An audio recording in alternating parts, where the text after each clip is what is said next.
Alright, hi everyone. Welcome to the live cast of the Teaching League Semifinals. The first set of semifinal matches between SoulAssassin and Black Cherries has concluded and have been uploaded on my channel. Be sure to watch them if you haven't, but for now we'll go into the second semifinals featuring Enigma versus SoulAssassin. Please let me know in the comments for those of you watching over the live stream if I'm audible or if there are any problems with the stream, video quality or audio quality. Otherwise, we'll get started pretty shortly.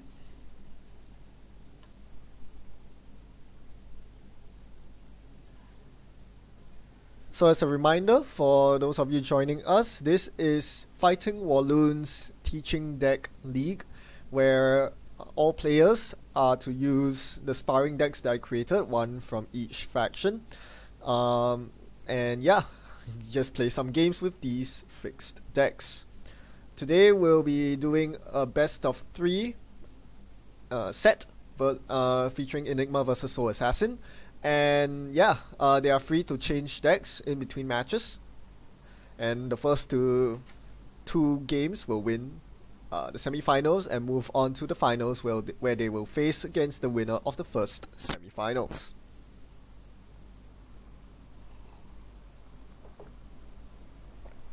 SoulAssassin comes in at the higher seed, seed number 2 versus Enigma, seed number 3. So SoulAssassin will pick sides in game number 1. Following that, in games 2 and 3, the loser of the previous match will pick the side. Right, let me check on the live stream to see if there are any problems. Alright, thanks for the heads up, Scribble RM. Yep. Okay, so the game should commence anytime now. There we go. Okay, let's turn the volume down.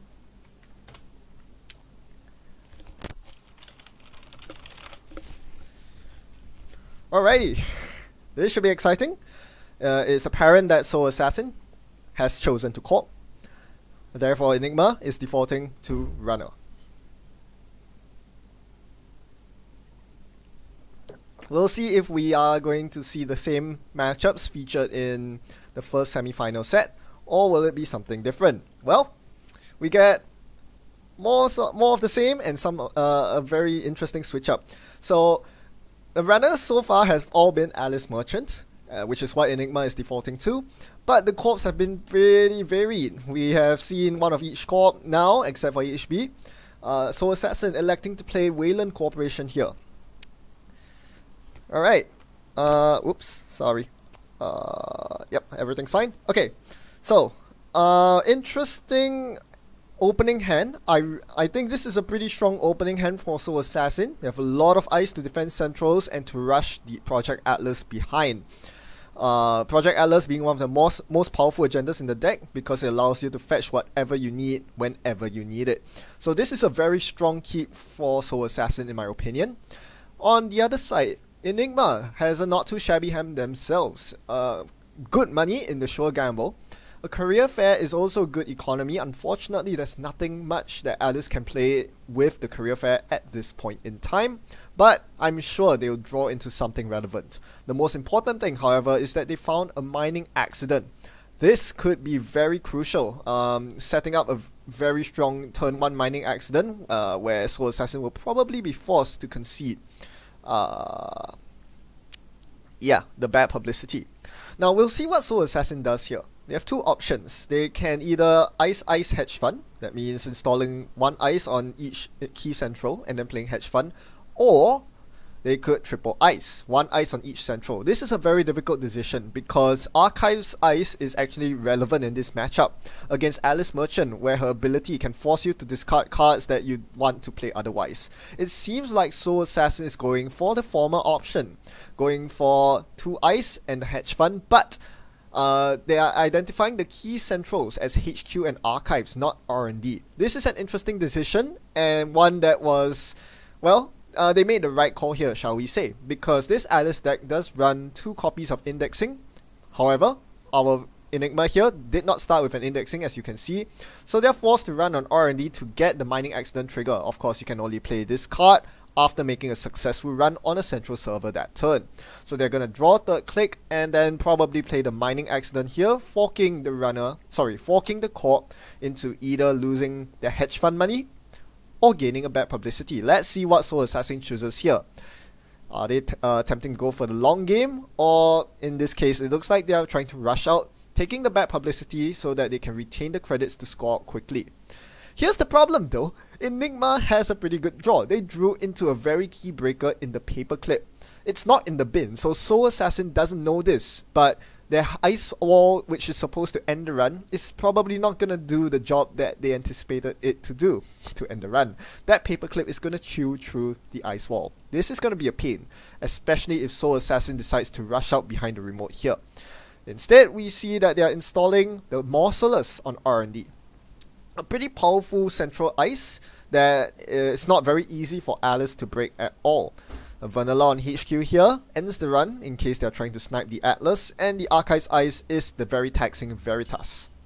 Now Alice continues a very good streak of drawing into the daily cast that, as I mentioned, goes very well with the Career Fair, a resource that can be installed off the Career Fair for a discount. And they continue drawing here, and they're gonna play the Career Fair into daily casts. So Alice here has good economy, 7 credits, which is enough to threaten any remote scoring attempts, right? So for example, if they see an ice wall on the remote, they can end the run, install the paperclip, and then rerun the remote to try to fetch the agenda. But here, SoulAssassin, with all their uncanny insight, uses the correct piece of end the run ice here, the Enigma. Now there are lots of good reasons to use Enigma here. The most important reason being that it has it has a loose click subroutine, which Ice Wall doesn't have, giving Alice Merchant much less of an opportunity to react. So if they run first click, they'll lose their second click to the Enigma. Then they'll only have 2 clicks remaining to deal with this remote. But it seems like Enigma here isn't really interested in the remote, or are they?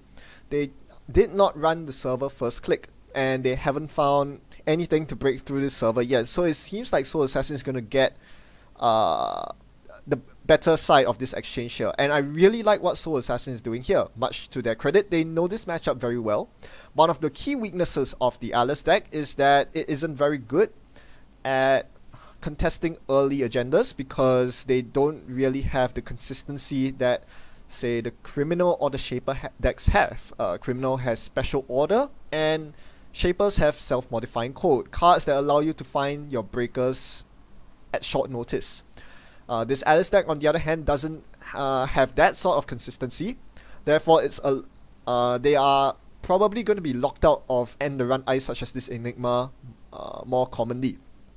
As we see here, even though they try to guess the ice on the remote, they fail. They weren't able to find the correct breaker. They are using a David, which does not break the Enigma. So the Enigma not only ends the run, but also forces the last click from Enigma. So pretty good win there for SoulAssassin as they score this Atlas. The other subtle point that I really appreciate, and one thing that I think SoulAssassin did absolutely correctly, was to score the Project Atlas at 4 advancements, giving them an agenda counter on the Project Atlas. This is very crucial. This agenda counter is going to help them very much to find exactly what they need. And you need to do that to win quickly. Sorry as I check the stream here. Alright. You need to win against Alice very quickly, especially if you opt to go for the bad publicity as SoulAssassin did here. Because the game is going to tilt towards Alice's favor the more and more this drags on. Walloon isn't very good at late game, short of a meat damage punishment in the punitive counter strikes, which this Walloon deck hasn't drawn yet. So ideally, SoulAssassin wants to score out here as quickly as possible, and perhaps this will help them. The Veritas is going to swing credits towards the Corp's favor. Even though it costs 4 credits for the Walloon Corporation to res this, they're getting a 2 credit refund from the first subroutine, and the runner gets drained off a couple of credits as they are forced to beat the trace for a tag, and they're forced to lose 2 credits.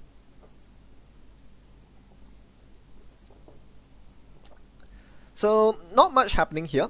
Basically, Alice is playing rather aggressively. I like this from Enigma. I think they definitely want to force ice reses on centrals as far as possible. You know, being able to play another mining accident would be really good. But this Veritas kind of let's see, 6, 8.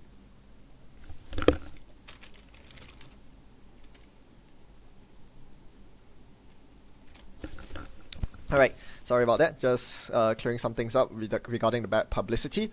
So, Alice is kind of short of clicks here. I think, so what Alice would love to do here is to career fair the Earthrise Hotel to get draw going, to play the mining accident as well, which they actually do have the clicks to do, except that, you know, if they take the tag from the Veritas, they will have to spend a click clearing the tag as well. This is why you see Alice Merchant beating the trace here. They spend 2 credits to increase their link strength so that they can spend the remaining 2 clicks to presumably play mining accident here, forcing another bad publicity on Soul Assassin, and then playing career fair into Earthrise Hotel to get the draw going. It is very fortunate for Alice Merchant to have 2 bad publicity at this stage. It's going to neutralize a lot of the ice on Walloon's board and make it such that it's harder to land punitive counter-strike, for example, something that can swing the money advantage. Something that requires the corp to have a money advantage. So Brian Stinson would be kind of nice right now, except that Soul Assassin hasn't drawn it yet. I reckon that using the Project Atlas counter for the Brian Stinson here might not have been the worst idea. You would get the Stinson, click 1, install it, and clicks 2 and 3, you can use it on Hedge Fund and not the green level, because the green level was in Soul Assassin's hand, but getting the credit swing would have been pretty huge there. There's definitely an argument to be made for going down that line of play. That is fetching the Brian Stinson to establish a big money lead and to threaten punitive counter-strike right off the bat. So, Enigma now has a chance to recover as they play their inject, showing no breakers but a bunch of stuff. Hacktivist meeting, dirty laundry, a lot of money but no breakers. So the money is going to be crucial here as they are stuck on 3 credits. Dirty laundry into the correct server would be great at this stage, except that they don't really know what's on R&D or HQ. With all the servers shored up, dirty laundry is not an easy option for the runner. Again, this is all to the credit of Soul Assassin, who is playing this pretty well. There's no free and easy server to dirty laundry, making it that much harder for Enigma to escape the poverty line, shall we say. So it's a pretty awkward hand for Enigma to deal with, even though they have money cards. They can't really play them. Another career fair stuck without a resource to go off of. So a very tricky turn here. Not to mention that they have found all their cutlery, but no breakers to use the cutlery on. So again, another unfortunate incident right here.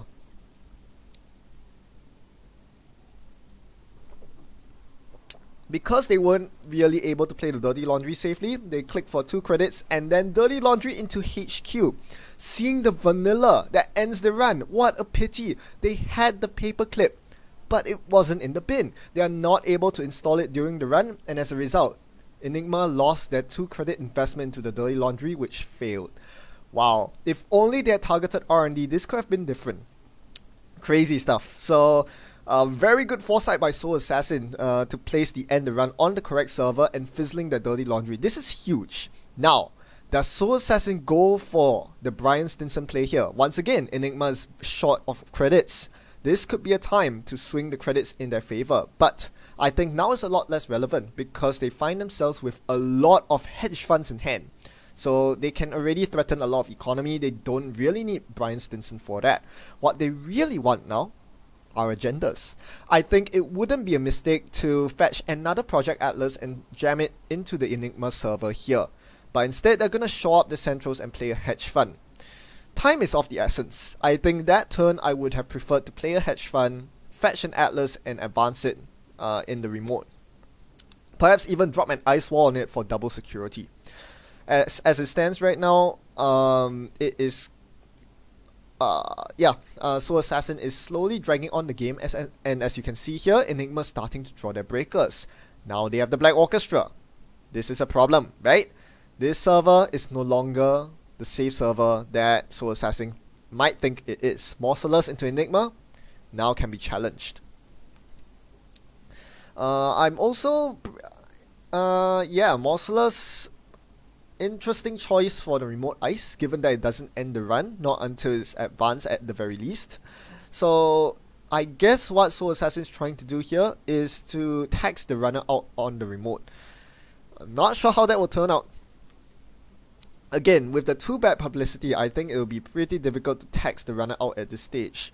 Unfortunately for the Walloon player, they are not exactly drawing into the cards they need at this point. Lots of ice, but not the sort of ice that can keep the runner out. You know, something like an archer, for example. Now that would be something that saps away David counters from the runner, at the very least. So yeah, Enigma is definitely getting a window to claw back from this, the dirty laundry setback, and the Brian Stinson window is starting to close. Or is it? As they install their second David. Well, I guess they're immune to high strength ice from now on. Both Davids on the board, and 2 of their 3 regular breakers in the bin. This should be interesting, as SoulAssassin draws their Chiyashi. Haha, a very high strength piece of ice, easily broken by the Davids, but at what cost? This should be interesting. I think this would be the perfect ice to place on the remote. I think I would have preferred the Morcelus to go on one of the centrals. But anyway, SoulAssassin has to make a judgment call here. Again, the Project Atlas token is up for grabs. Do they want to use it here? Or are they trying to play this the slow way? You know, forcing the runner through the remote multiple times, draining their credits, playing the slow game. It's a pretty difficult balance to strike correctly. Again, the too bad publicity really doesn't help matters, as they finally draw into an agenda. Interesting agenda.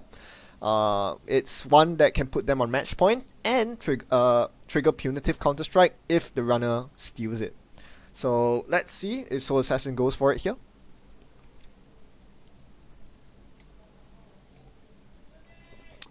One important thing to note is that the global food cannot be scored the next turn because they spend their first click drawing. They cannot install double advance it as one would usually do. So there are lots of options here. You could install the project, the Global Food Initiative, and pretend it's a Project Atlas, just leaving it in the server unadvanced, and perhaps enticing the runner to drag themselves through this Morcelus Enigma remote. That will allow you to play the hedge fund. Or maybe you could wait next turn. Or you could do both, you know, play the hedge fund, play the Chiyashi on the remote, and then play the global food in the remote. That way you can start dragging the runner through the remote, force them to break the Chiyashi multiple times. I think I like that play the most. Oh yeah, they don't have enough clicks to do that. So yeah, they will get the Chiyashi on the remote, but not enough clicks to get the global food in as well. So that's a bit of a pity. But they needed to play the hedge fund in order to afford the Chiyashi on the remote. Now, over to the runner, as they draw the I've had worse here. If Enigma is aware of this matchup, they will know not to use the I've had worse to play it regularly for the draw. Even though they kind of want to draw cards here, they would rather play the Inject, because leaving the I've had worse in hand allows them to potentially survive a punitive counter-strike, which they know that the corp is running. Right, so Enigma here injects into an Imp, which gets trash, and a couple of money cards. The Sure Gamble and Liberator accounts are very, very important, and I think I would play them all right here, especially with the Career Fair. This way, they can assert their economy, and not have to worry about punitive counter-strikes. It will also allow them to get rid of most of the cards from their hand, otherwise they will have to discard them at the end of the turn. So, Sure Gamble goes out. Ooh, they're playing aggressively. I like this aggression. Even though I would have played the Liberated in if I were in Enigma's shoes, but they're going to play aggressively on R&D here. Scout out what the R&D ice is. I like this preemptive action here, because if they draw into an indexing at some point, they will be able to go into R&D knowing what the ice on R&D is. In this case, it's a Morcelus, which they can easily break with David. Now, not all of the subroutines on David are relevant. I think you don't really want to take the tag or the net damage here, so you want to break at least those 2 subroutines. Enigma seems keen to conserve those David tokens, knowing that there are some really nasty ice in the deck, like the Chiyashi. So they're gonna it seems like they're going to break it with Black Orchestra. As they start installing the Black Orchestra here. They don't have to break it with Black Orchestra though.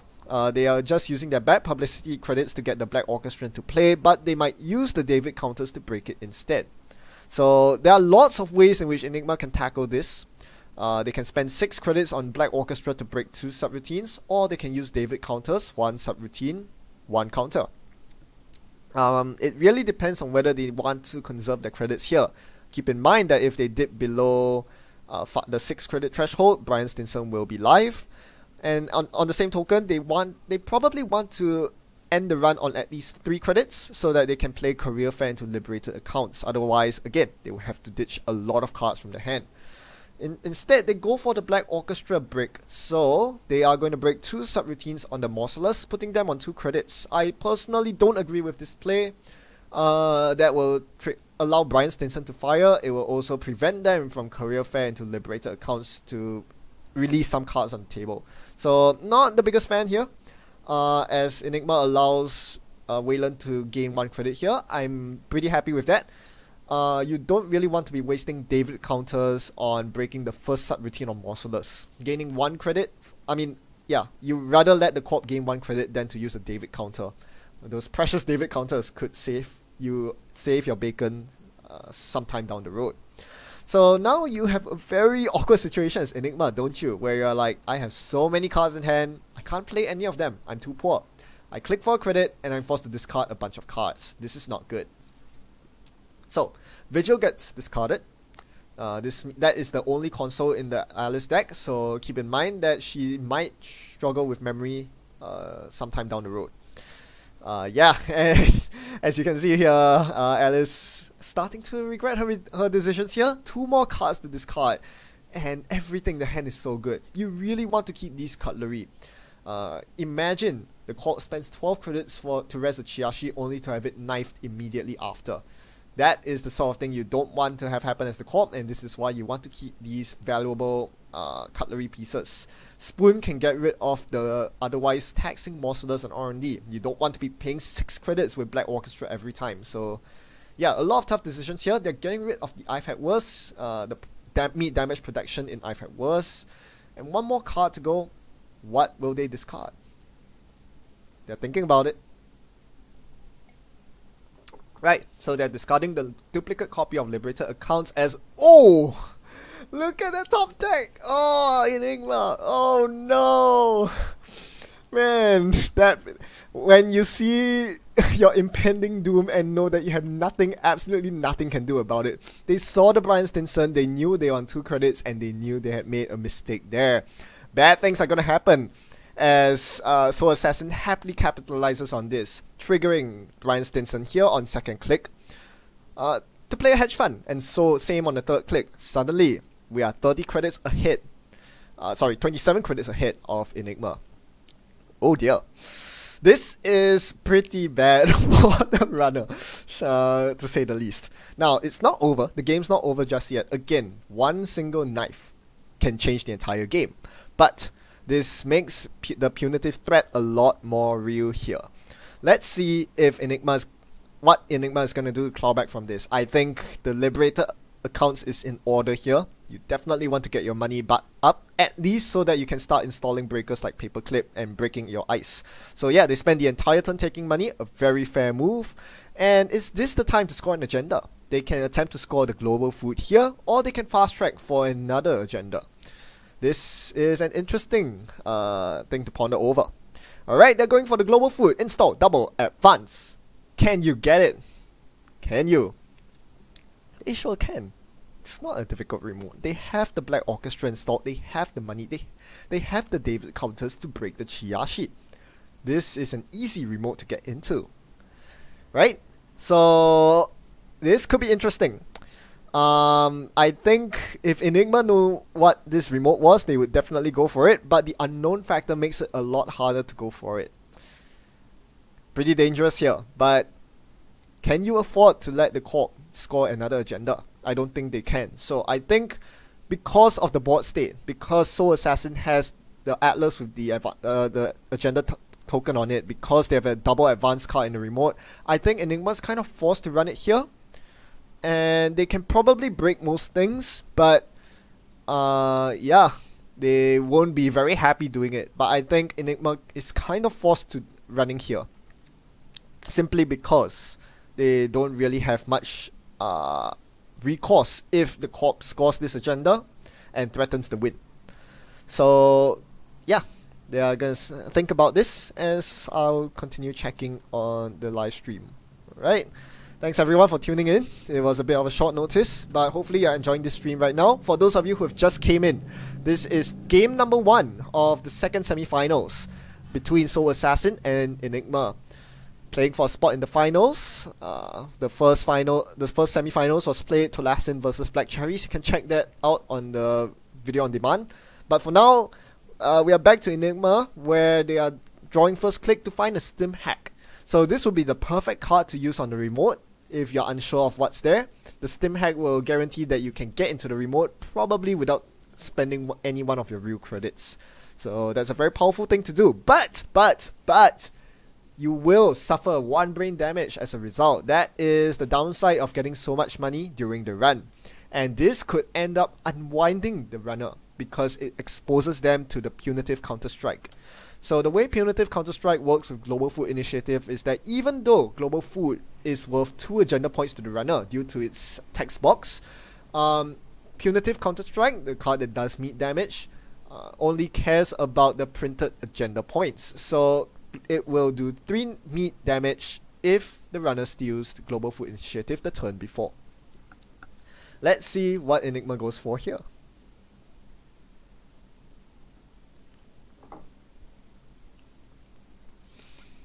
Another thing to note is that SoulAssassin is in a very, very commanding position here due to having access to the Project Atlas token. Because they can threaten the flatline with Punitive Counter-Strike, it is possible for them to fetch the Punitive Counter-Strike with Project Atlas, which is a clickless ability, is a paid ability. Play the Punitive, play Archive Memories, and then play Punitive Counter-Strike again.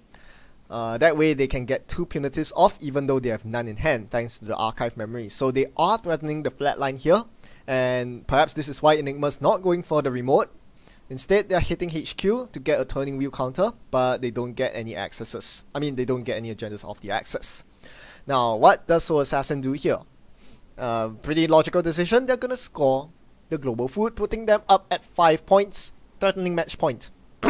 Pretty commanding position to be in. Up 5-0, up 25 credits to 7. Alright, let's see what Alice does here. She needs to play very aggressively this turn and claw back the game somehow, because pretty soon SoulAssassin is going to start chucking anything and everything they find into server 1, and they can only run through it so many times. This Chiashi, breakable with Davids, but Alice only has so many David counters. That knife might come in very key here. Alright. So yeah, it's a very interesting that even though SoulAssassin did not draw any punitives at all, they still can threaten the flatline very easily because Archive Memories does that for you. A very flexible card that allows you to recur whatever you need at the exact moment, be it economy or ice, or in this case, a punitive counter-strike. Now, running the correct server here, Enigma hits HQ for the 1 in 3 chance to hit the Project Atlas but misses. Instead, they see the Archive Memories. So this probably should give them, well, they accessed it last turn as well, but this should give them the hint that they are liable to flatline against a double punitive counter-strike. So that's something important to keep in mind. They're going to run HQ again. Very, very good foresight here, knowing that the agenda is in hand. Very good sixth sense, I should say. And they do fetch the Project Atlas. Very good snipe from Enigma right here. That was absolutely clutch, because getting through HQ was free. The vanilla cost 1 credit to break with paperclip, but they have bad publicity. So essentially, running HQ was free. Whereas, if Project Atlas were to go in server 1, that would be a lot more expensive of a prospect for Enigma to deal with. Speaking of Enigma, well, their opponent just drew an Enigma here. Not gonna be the most useful ice, perhaps. I wonder what they're gonna do here. Probably fast track for an agenda, something like your Project Atlas or an Oaktown renovation. Drop it in the remote and threaten the game, perhaps. That could be a possibility. Is it the time to go for this? The remote's not very secure. The Davids are out there. The Davids are causing a lot of problems, being able to break ice for essentially free, making it a lot harder to threaten the punitive win. Or do you fast track for a global food initiative? That way you can threaten 3 meat damage with the punitive counter strikes instead of 2 meat damage if you were to fetch a Project Atlas or an Oaktown. This is a very tricky spot to be in. Perhaps using fast track is not the right call because it gives away the fact that you're finding an agenda. Maybe drawing is the right call, but drawing is also not very good when 2 of your 3 Project Atlases are already in the score area. The chances of you finding your last one are a lot less. Alright, he goes for the fast track here, fetching the global food. As I said, even though they only need 2 agenda points to win, they knew that they needed the global food to threaten the punitive counter-strike flatline. So it goes straight in the remote, so they're gonna threaten the win 2 turns later. Having an extra turn is very important for Enigma here because it allows them to shore up their economy to brace themselves for what otherwise would be the punitive flatline. Alright, so passing the turn over, this should be a pretty interesting match. It's going to come down to the wire here. Again, that project, I can't stress enough how critical that Project Atlas snipe was. Otherwise, this would have been a pretty no-brainer turn. And to Enigma's credit, hitting HQ so hard that last turn definitely paid off dividends. That was an incredible read that the live agenda was in HQ. And, well, it helped that HQ was the easiest server to go for. So all those things coming together right there. In retrospect, perhaps putting the vanilla on R&D would have been better. Swapping the vanilla with the Morcelus, who knows? Tough to say. Again, don't forget that the MVP vanilla here kept the runner out of the dirty laundry run quite a few turns ago. So, a very crucial turn for Enigma here. As much as they want to set up this Earthrise Hotel here, they know that the game can potentially end in just 2 turns. Do they really want to be drawing cards at this point? Or should they just click for credits and go Hail Mary on the remote? Tough decision to make.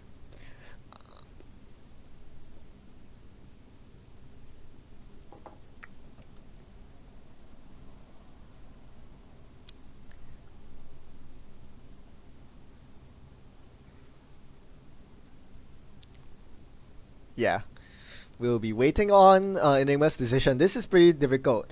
Of course, we can easily evaluate the board state because we know everything about the corp's defenses and what they have in hand and what they have in the remote. For the runners, a lot trickier. These 2 unknown eyes could be anything.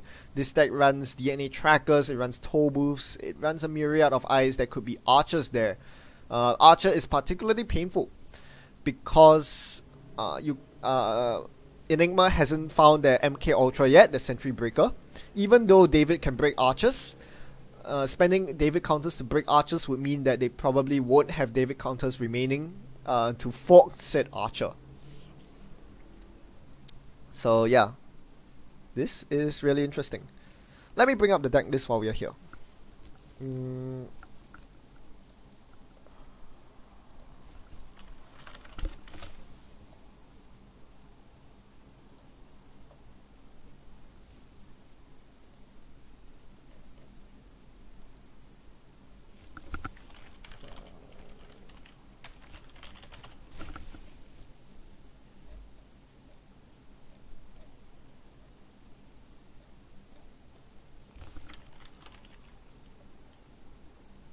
Oh dear, I updated it. Whoops. Okay. Anyway, let's go back to the game. Yep, yeah, still pondering over it. FightingWalloon. There we go. Alrighty. Alright, so this is the deck list here. So you can see there's a lot of one-off spicy ice. There's also the Archer threat, which is very dangerous, even though you probably don't want to be sacrificing Archer in this situation.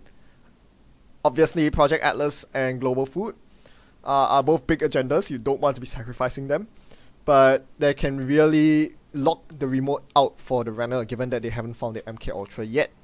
Another interesting play that SoulAssassin probably should have considered as well is to just keep drawing through the deck to score hostile takeovers. Right? Because if you score a hostile takeover from this position, you'll be up 6 agenda points, and you have the Project Atlas counter to fetch the final hostile takeover for the game win. So, because of that, I think, I think hostile takeover is the most likely way in which SoulAssassin will win. Not the global food on the remote, but the hostile takeovers, because that is a means of victory that the runner cannot really stop. As long as you find one hostile takeover to score, the other one can be fetched with the Project Atlas. Alright, so the spoon comes out here from Enigma. They are going to destroy the R&D ice, which is a pretty good decision to make. Because... Ooh, what's happening here? Yep. So destroying the R&D ice is a good decision because it allows them to lock up R&D to make sure that SoulAssassin doesn't top deck said hostile takeovers. Again, if SoulAssassin top decks a hostile takeover from R&D, the game is pretty much knocked up because Alice has no way to stop the Project Atlas counter from fetching the 7th point in the final hostile takeover. That being said, I think Alice made a mistake here by not using David counters. I think they are being very conservative with the David counters here. Going down to 3 credits means that Brian Stinson is live again. It also means that Punitive Counter-Strike is extremely live here. I'm not sure about this decision to triple advance the global food. I would definitely have used the final click to fire Brian Stinson on a hedge fund or even a green level clearance. Right? Green level might actually be ideal here because who knows? The runner saw 2 cards last turn off R&D because they used turning wheel counters. Hedge fund would have been great to get them to a very comfortable credit level where you can safely threaten double punitive. As it is, you can't say that for this current situation. So I would have preferred a double advance into Brian Stinson, but either way, Alice is in a very tough spot. The top card of R&D is not an agenda. Alice saw it last turn. They probably know that there are no agendas in hand, and they are very, very afraid of this remote, which probably contains an archer but actually doesn't contain an archer. In any case, running the remote is definitely the correct play here because you need to at least force the archer res, steal the agenda. You don't even have to steal the agenda actually. Just forcing the archer res will put SoulAssassin back out of match point, buying Alice some more hit room. The trouble with the spoon play on R&D is that now Alice is so poor that they are not going to survive a double punitive. This is the biggest problem right now. There's a live agenda in the remote, both players know it, but Alice, it's a lose-lose situation for Alice. Either she doesn't contest it and SoulAssassin scores it for the win, or she contests it and the punitive kills her anyway. So yeah, planning ahead is pretty important. I think Alice definitely has some room for improvement in terms of managing the economy. Letting the Brian Stinson fire was really unfortunate, but also not being able to set up a good economy this game made this a lose-lose situation. If Enigma had maybe 5 to 10 more credits, the game would be completely different. They might have been able to fetch the food without landing themselves in double punitive range. So, they are down to the last 2 clicks here. They know that it's a food in the remote. They probably need to go for it, but they are running HQ here. Ran it 3 times for basically free to get turning wheel counters. Are they going to go for R&D? Yes, they are. They're going to see 3 cards off of it. This will not win them the game because there are no agendas worth 3 agenda points, so it's completely game. Yeah, that was just, nothing that the runner could do here. They knew it was a lose-lose situation either way, so the global food gets scored for the win. Well played by both. SoulAssassin definitely came out there, but it all came down to economy management. How the game swings very quickly when the runner is just a couple credits too short. That seems to always be the story, and sometimes you see that in the CTM matchup as well. It just goes to show how important money management is, even though Alice had all the breakers they needed to get into the server. You know, Double David is very powerful against Walloon, and they had all the cutlery to deal with all the big ice. But they never put themselves in a situation where the corp was forced to res the big ice to protect their server. That was the downfall, right? So the SoulAssassin was able to basically advance the global food practically naked. They didn't even need they were never ever in a position where they had to res the Chiashi. If Enigma ran the remote last click instead of running R&D, SoulAssassin would just let them steal the food, knowing that Punitive would win the game anyway. This game was not won on ice, and Enigma tried to win it on ice by destroying the ice, which did not work out.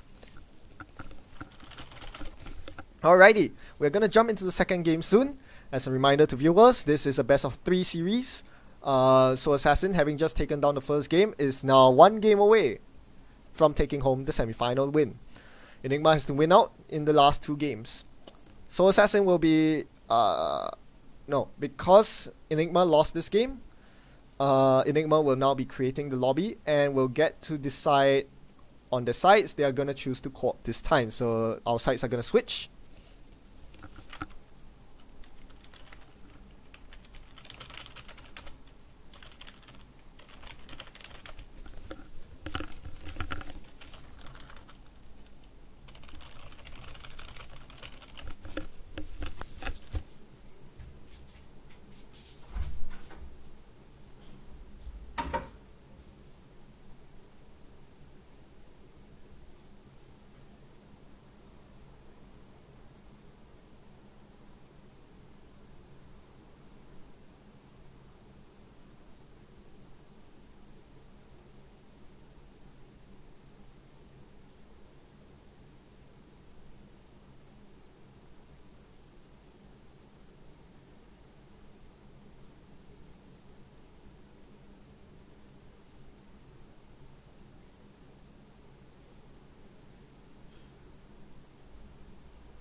Right, alright, sorry about that, need to take a break there. We are back with game number 2. We can see the opening hands here. We have 26 viewers joining us, awesome. Okay, so Enigma's gonna play CTM against Alice once again from SoulAssassin. Okay, give me a second. Oh dear, how do I get this to play? Should be here. Yes, there it is.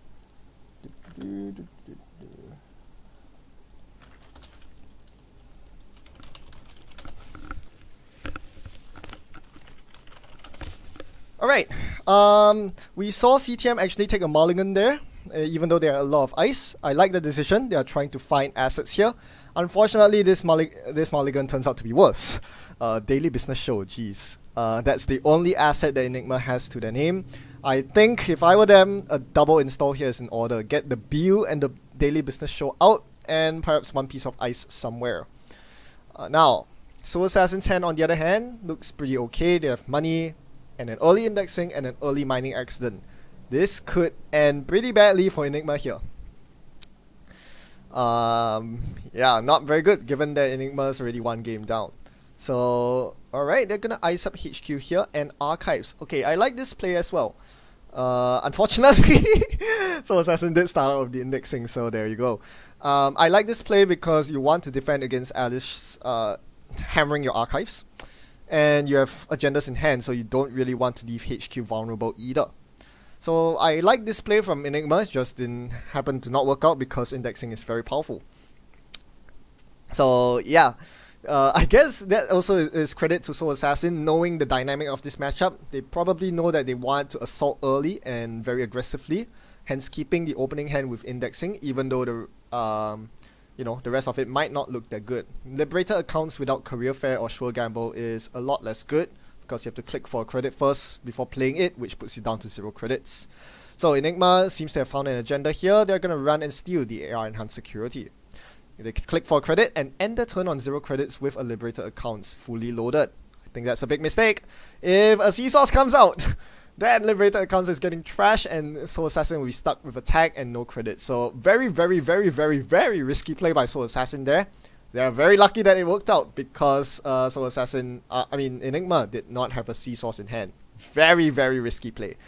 But sometimes you gotta take some risk to win it. And yep, SoulAssassin went unpunished this time. Alright. Back to Enigma here. They are going to draw into a lot of ice. Now this is very crucial because icing your centrals will help very much against Alice. And I'm pretty sure Enigma will be dropping some ice here. Never mind, no ice here. Alright. In retrospect, I can see why Enigma did that. I think they have more foresight than me. They know that R&D has no agendas on top. The indexing just happened, don't forget. So because of that, they don't need to protect R&D right now. They just need the money. So they chose to click for credits instead. Pretty good decision, I think. They can hold back the pop-up window, which I would have placed on R&D. Maybe it would be better served somewhere else. Like the remote. I think perhaps guarding their daily business show on the remote with a pop-up window would be a pretty good choice. Or they can simply put the pop-up on the R&D as well. I think you could definitely make justifications for both. Showing up R&D is a very good idea because you're worried about mining accident as well.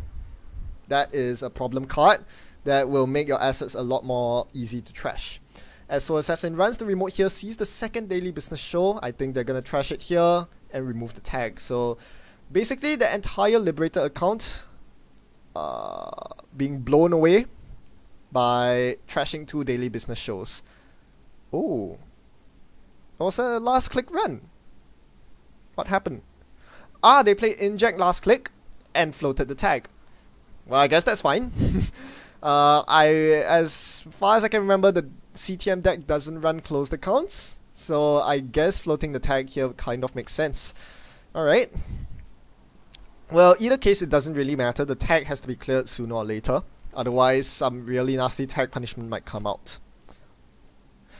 Alright, so Enigma now has a lot of ice. I think this is not a bad thing to see. You saw a good number of assets early on, and now you see a lot of ice. The problem is, I don't quite agree with putting your ice on centrals this way. You're not gonna win the game by icing all your centrals as CTM. You need some remote ice to drag the runner through, only for them to find a red herrings or Mumbet virtual tour. So this central ice, I think, will not accomplish very much. It's just gonna sit there as SoulAssassin just attacks the weaker server in the pop-up window R&D, so that they can play a mining accident, which I think is gonna come out right about. Nope. Never mind. They're gonna play the dirty laundry, needing the money more. That makes sense. As servers are getting sealed up here, perhaps playing the dirty laundry while R&D is still a known quantity is a good idea. Personally, I would have preferred the mining accident just to get that down, since you already got the central trigger. Ooh, misclick. Not dirty laundry, maybe? Are they going for the mining accident, as I might be suggesting? I definitely prefer the mining accident here because it's not every day that you get a successful central run, especially given the way Enigma is icing up. So I would definitely prefer the mining accident here. No harm going down to 1 credit to do so. Yep, we see it. Are they going to pay 5 credits or take the bad publicity?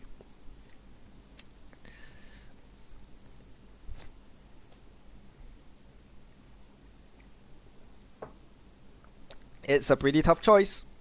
Without any without any assets up, it's pretty difficult here to justify losing 5 credits. But on the same token, taking the bad publicity is going to compound the difficulty of winning for Enigma right here.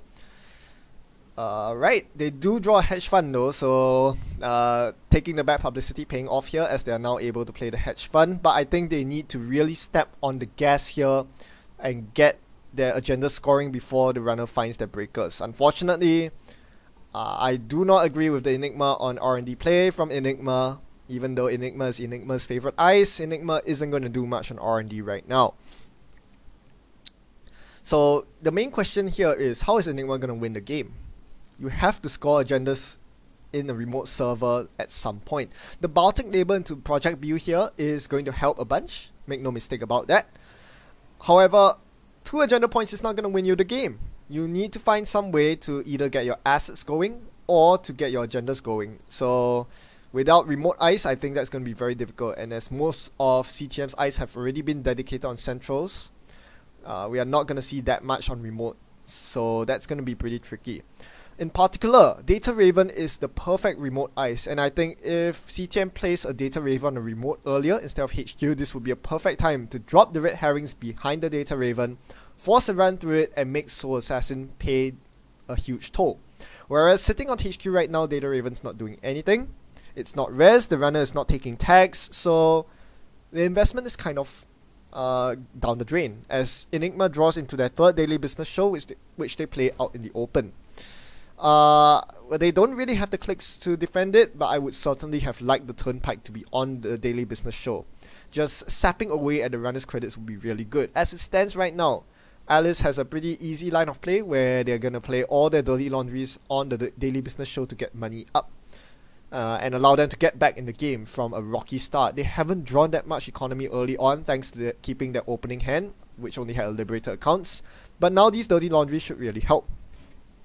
So first dirty laundry on server 3, and now they're on 6 credits. Another dirty laundry would put them all the way up to 9 credits. So a pretty healthy credit level for SoulAssassin right here. I like the way they played this. If they trash the daily business show on their first dirty laundry run, they wouldn't be able to play the second dirty laundry because there are no more open remotes. They saved the trash for the second dirty laundry run, and they did make the decision to trash the last daily business show. So they don't have to worry about DBS, daily business show, for the rest of the game. So I really like SoulAssassin, the way SoulAssassin played this out.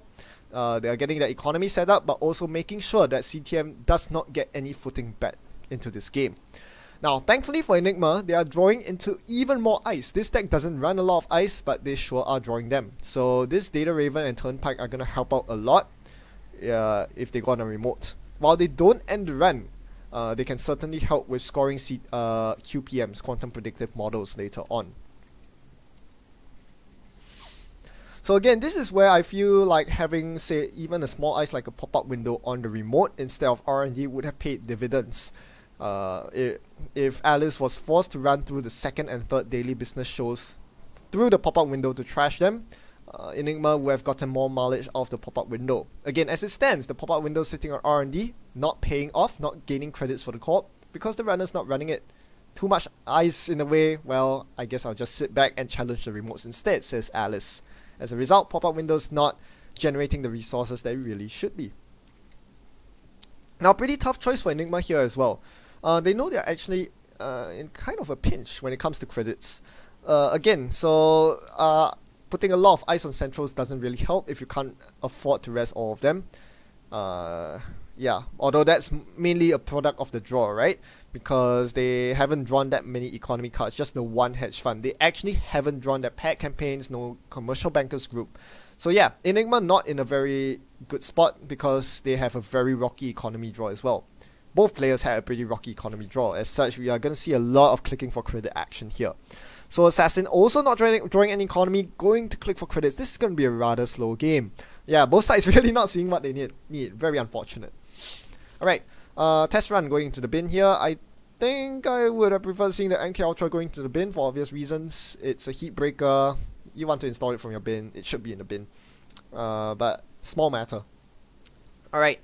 So Enigma's just drawing all the ice. This is ridiculous. This I don't know how to put it, how else to put it, but this draw is ridiculous. When I have the time, I'm gonna show you the deck list. But boy, is this ridiculous.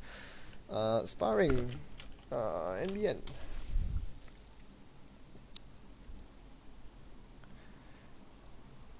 Right. Notice this deck has 7, 4, 11, 15 ice. They've already drawn half the ice. Not even half. 60% of the ice. They're only 40% through the deck. 9 out of 15 ice in the top 40% of the deck. It's a redonkulous ice draw, but no money, right? So there's a very good chance that Enigma ends up clicking for 3 credits here.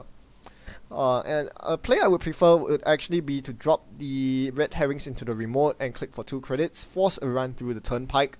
A very cheap ice to res that is very expensive for the runner to deal with. Turnpike is one of the most annoying ice for Alice to deal with, and this seems like a perfect opportunity to punish Alice for being poor and for having a rather inefficient breaker suite. So we see here double ice on the remote and red herrings into Project Build. So dropping a lot of cards in the remote. one reason I don't really like this play is that Enigma just doesn't have enough money to res everything. The 6 credits to res both ice here, plus the 1 credit to res the red herrings, not to mention the 3 credits needed to advance the project build. So again, playing too many ice is also another big problem, because those clicks spent to install all these ice and the credits spent to install the second and third layer of ice could have been spent clicking for credits instead. Enigma were a lot richer in that hypothetical scenario. Now, the good thing that Enigma is doing, however, is doing exactly what I said earlier, which is forcing the runner into a tough spot, dragging them through the remote, making sure that they are paying credits to clear tags to get through these ice. So I like what Enigma is doing here, forcing the issue here, making SoulAssassin think about using the stim hack here to barge into the remote. So this is very important, right? You know, at least forcing these key remote locking cards like stim hack out of play, and yeah, that is something you want to do as the corp here. So I really like what Enigma is doing, and hopefully we'll see more of that as the game progresses. Just keep putting things in the remote, keep forcing SoulAssassin to play stim hacks or to make runs through it, make themselves poor, as we see the stim hack come out on the remote. Here's a very tricky question. How many ice do you res as Enigma here? Turnpike is pretty irrelevant because it can be easily traced through. It can be easily traced through as the runner, because they are so filthy rich. The trace 5 pales in comparison. What about the Data Raven? Now, on encounter, the Data Raven will slap a tag on the runner, a tag that cannot be cleared with stim hack money. So I would like a Data Raven res here. What about the red herrings? Resing this will force the runner to pay 5 extra credits to steal the project build. Again, 5 credits is pretty trivial because the stim hack money is pretty strong. But if they spend 5 credits to steal the project build, they will have a lot less money to beat the CTM trace when they trash the red herrings. So a lot of things that can potentially tax the runner out here. It's just a pity that Enigma here doesn't have the option to res every single thing on this remote. They are 1 credit short of resing every single card here. Tough luck. They have to make a decision. I think they can afford to res 2 of the 3 cards between Raven, Turnpike, and red herrings. The question is which combination of these will produce the best result. And this is what Enigma is thinking of right here. It's actually quite interesting. Personally, I think the best choice would actually be resing Raven and red herrings. Red herrings pretty inconsequential at only 1 to res. It's pretty cheap. Even though obviously there's a stim hack money involved, but if they are... So here's the thing. Ooh, interesting. Okay, they're not going to res the Data Raven. They're not going to res the Turnpike. They are not going to res the red herrings. I'm not sure if I agree with this. So, what's the point of ice if you're not resing it? Sometimes it's the correct decision not to res ice, especially if you want to keep the surprise aspect. You know, you want to ambush the runner when they are caught off guard.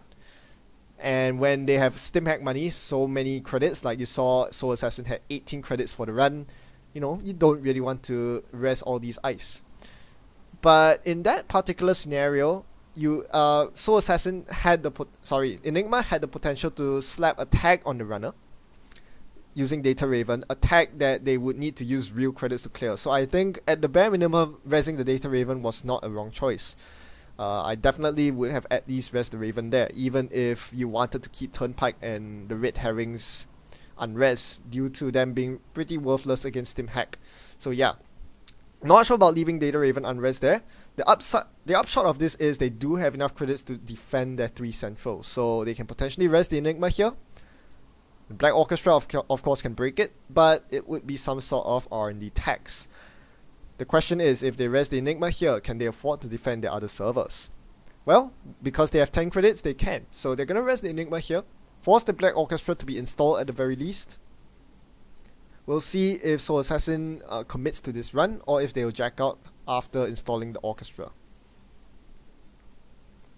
There's no reason not to install the Black Orchestra here, I think. Getting your 1 credit discount thanks to the bad publicity makes the Black Orchestra cheaper. Might as well get it out this run. Whether you want to break the Enigma or not is a different story. So we see the Black Orchestra come out here. We see the break. Well, looks like they're committing. Going down all the way down to 0 credits for this. Again, Soul Assassin has had a very rough economy draw. 2 small economy cards and a Liberator accounts that was quickly cleared by the daily business shows of Enigma.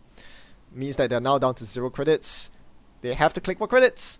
As we see an exchange of information drawn, no seesaws, but no agendas to swap anyway, so it doesn't matter. Enigma really needs to get on the board here with an agenda of their own at least to start threatening the exchange of information. Unfortunately, because the project build was stolen and the AR enhanced security taken off the indexing, they are going to find it very difficult to deal with these 2 global foods, which are very hard to steal. Perhaps it might have been in their best interest to drop the global food in the remote instead of the project build. This is something I also neglected to see when in that turn. Looking back now, perhaps dropping the global food would have been the right choice. Tough to say as the corp as always, because we have perfect information here. We knew that Soul Assassin had the Steam hack in hand. Enigma did not, so they thought the project build was safer than it actually was. Now, Soul Assassin probably isn't interested in contesting this agenda here, or they need their money. The problem is they've drawn into a bunch of awkward money cards, but I think the correct play here would be to career fair the Liberator accounts and to take money off it. This is a very good turn for Soul Assassin to build up their money, and I really think they should get their Liberator accounts down, spend a couple of turns getting some money up so that they will be in good shape to contest Server 4 at a later time. So yeah, it turns out that this brazen play by Enigma is actually working out. Even though they can't really afford to rest the ice on this server and still score the global food, it turns out that Soul Assassin did not have the money to contest the server either. So this is going to be a big agenda scored by Enigma, and I like their very aggressive play here with the agenda. I would not have done it in their shoes, but it seems like it's going to pay off here. They are going to get their 3 agenda points on the board. So very well played by Enigma here.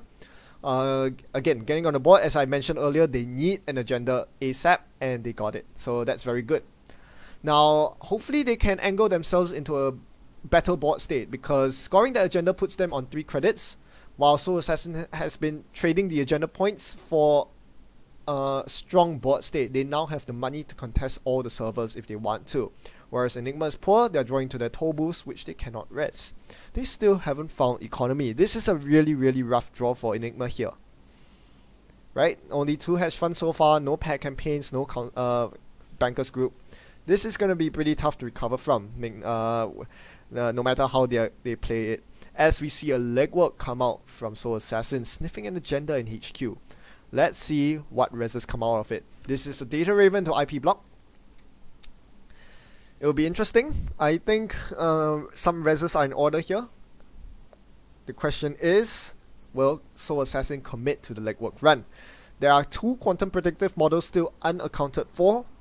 Enigma can very easily scare the runner off by resing a Data Raven and perhaps forcing Alice to think twice about her life decisions.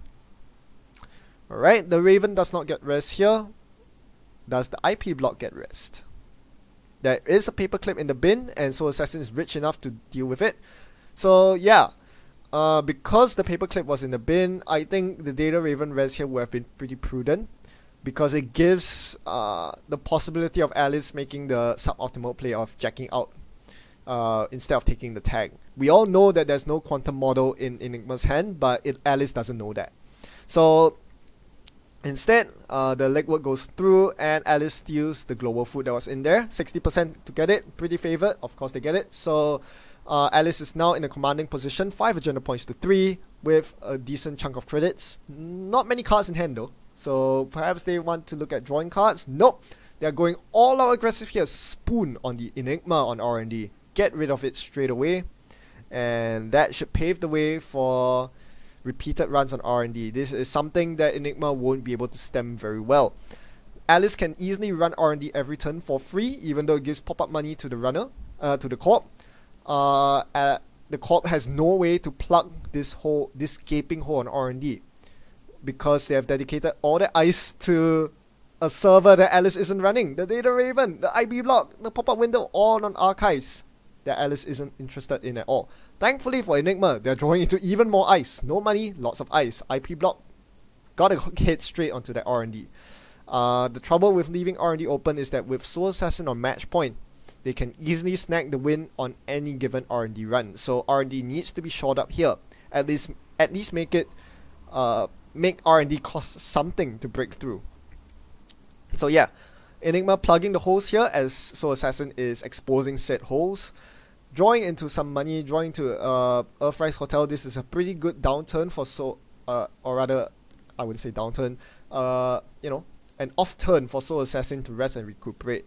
They had double-digit credits at one point. Now they can set up with their sure gamble. Probably play the Earthrise Hotel here so that they can draw into more economy cards as the game progresses. But nope, they're just going to do a regular draw. That's fine as well. They draw into Imps, which is going to cause a lot of trouble for Enigma. As we see a Mumbat Virtual Tour. Interesting card to draw. It's not money, but it can force money out of the runner's pockets.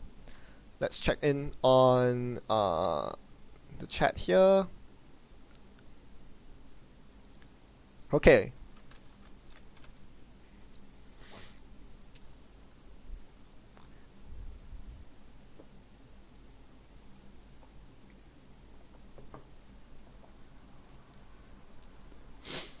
So I think if I'm Enigma here, if there is one win condition here that I can see, it's if they start the turn on 7 credits or more, and they top deck the last AR enhanced security from their deck, they can use Biotic Labor to fast advance the AR enhanced security, get the 4th agenda point in their score area, but more importantly, punish the runner for trashing their cards.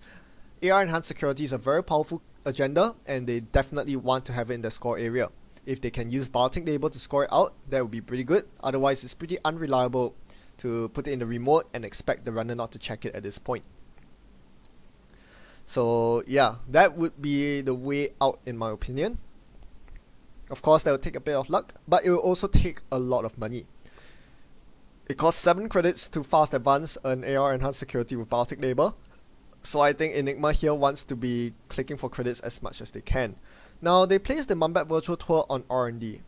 I would have placed it in the remote, but R&D makes sense as well. Deterring the R&D runs, making sure that Alice cannot simply, you know, keep whacking R&D to get single accesses, making R&D runs pretty prohibitive. I like this R&D defensive play. They know that any given R&D snipe can potentially win the game for the runner, so they want to discourage it.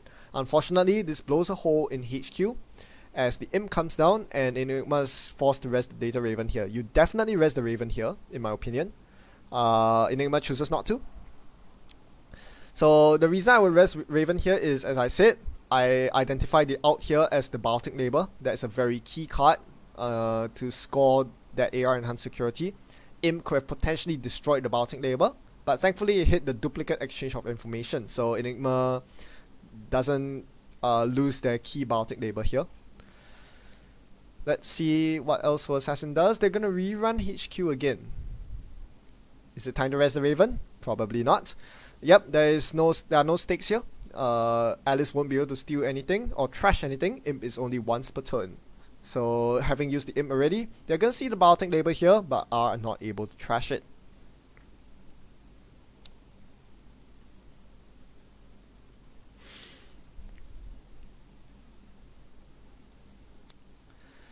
So I like this aggression coming out from SoulAssassin. They are definitely putting in the effort to make sure that Enigma's combo pieces are dismantled. I'm not sure if they know that there are 2 exchanges in Enigma's hand just now, but they might be thinking, hey, exchange is out of play. Their combo has been kind of dismantled. They only have 3 cards in hand. They can't really threaten anything. So that's pretty good. And they draw into Hacktivist Meeting, which will further suppress further assets from coming out. As speaking of assets, Enigma draws into a pack campaign. Pretty good asset to have. Well, it's not gonna last very long. They need to consider purging the imp here. Even though, of course, we know that SoulAssassin has a 2nd imp in hand, but I think you definitely purge the imp here. Otherwise, you start losing combo pieces from your hand. Perhaps the pack campaign you just drew. Even if you play the pack campaign now, it's gonna get imped very easily. So purging is probably in order here. Even for one virus counter, it's probably worth it, as Enigma draws into a quantum predictive model, and yet another. Ooh, I guess it's time to rest the Data Raven on HQ now, isn't it? As the pack campaign comes out on the remote, and it's going to get imped away pretty soon. Now, Soul Assassin isn't that rich, so instead of imping the remote, which will trigger CTM by the way, forcing them to clear the tag, spend a lot of tempo, perhaps they can just play a hacktivist meeting instead. Make it very punishing for the corp to res the pack campaign here. So that's exactly what they do here, buying them some headroom to build up their board state, draw cards, click for credits, or whatever they want to do here. They draw into a mining accident. Interesting. Can they make a run and then play mining accident here? They choose not to. They're just going to draw more cards. Still not much money. Yeah, both players are really struggling with their economy here, as Enigma has to struggle with the decision of whether to res the pack campaign that is inevitably going to get trashed here. So, will they? They choose not to. They draw into a Seesaws. The Seesaws exchange combo is live, folks! Except that there's nothing to Seesaws exchange. The only agenda in Enigma's score area is the Global Food Initiative, and that's not something I'm going to hand over as the corp. 3 agenda points. I'd rather have it in my score area. However, Enigma has the opportunity to score quantum predictive models. There is a data raven on the remote, and quantum predictive model can easily go there. Now, I don't really like this play of playing the toll booth on the remote. This is so expensive. Enigma is struggling for economy. They are not going to get any economy up anytime soon. That toll booth is never going to get res. So, I think a mistake players often make is to tunnel vision into certain aspects. It might be players might be vulnerable into tunnel visioning in players might tunnel vision into playing every single card they draw, which shouldn't always be the case. Sometimes there are ice that just don't fit the current situation. In this case, toll booths are not very relevant in this particular board state, simply because the corp is simply too poor to res a toll booth. Even if Enigma reses toll booth right now, they won't have the money to defend any of their other centrals. So it's way too expensive, and I would simply ditch it. So every card has a place and its time. This isn't the place or time for toll booth. We'll see if Enigma can make any use of the toll booth though, as Soul Assassin continues trying to draw cards and is now going to run R&D. Probably going to take a look at that Mumbat Virtual Tour sitting there.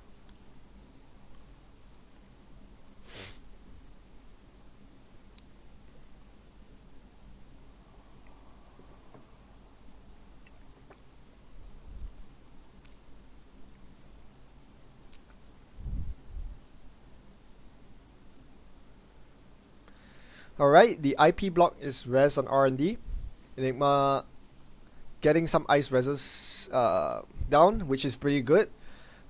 This was a long time coming, because you really want to tax the runner out as the corp. Not being able to find your assets, the least you can do is to res your ice to make the runner pay for them. And that's exactly what Enigma is doing here, forcing the runner to pay 3 credits for the IP block, 1 for the pop-up. That's pretty good. And trashing the Mumbat Virtual Tour, that's something that the runner is forced to do, which means that it will trigger the CTM trace here. Even though trashing the Virtual Tour is free, they have to do it with the imp, I believe. So, yeah, I think they have to trash it here with the imp since they're able to.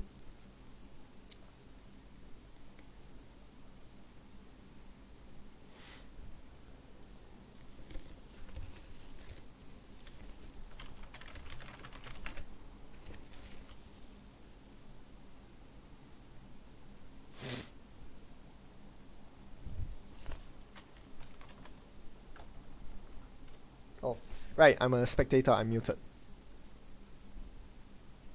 Okay, so even though Soul Assassin doesn't have the 5 credits required to trash the Mumbat Virtual Tour, they can hypothetically trash it with the imp. And because Mumbat Virtual Tour says you must trash it if able, and Soul Assassin is able to, they have to use the imp counter to trash the Virtual Tour. A very interesting way to get around this limitation was to use the imp counter on the normal R&D axis instead. If Alice had chosen to imp whatever was on top of R&D, they would then access the Mambat Virtual Tour and not be forced to trash it.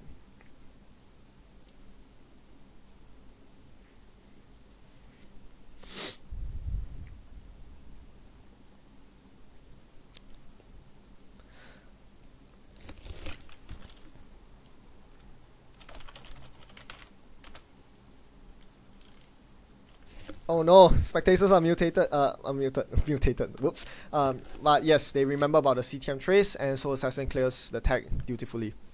So that's good. Activists doing funny stuff.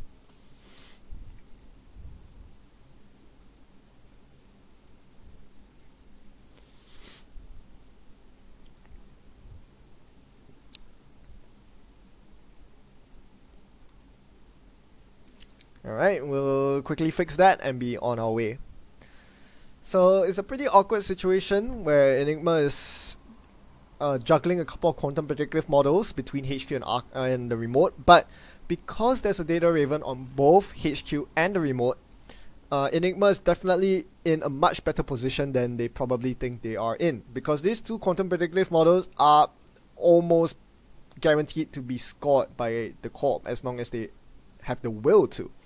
The question is whether Enigma has the will to. Yeah, as you can see, they are very safe between HQ and the remote, having ravens on both servers.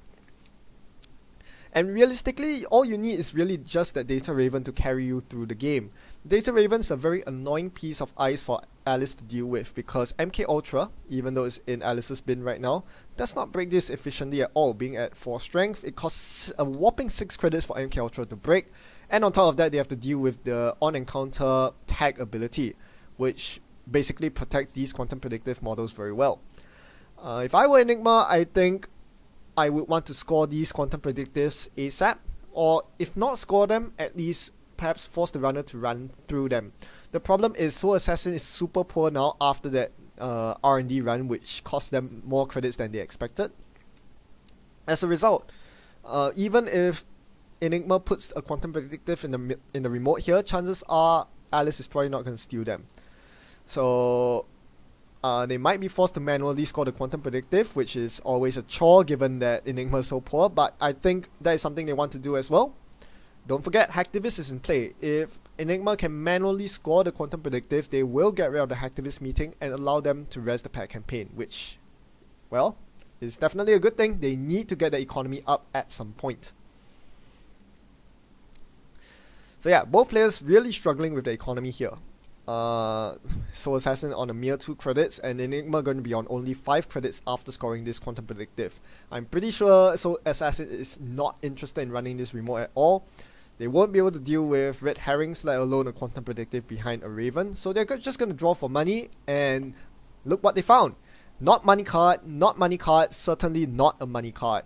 This is getting pretty ugly right here for SoulAssassin, drawing through most of the deck, not seeing liberator accounts, daily cast, or even a sure gamble to shore up their money. So, a pretty awful position.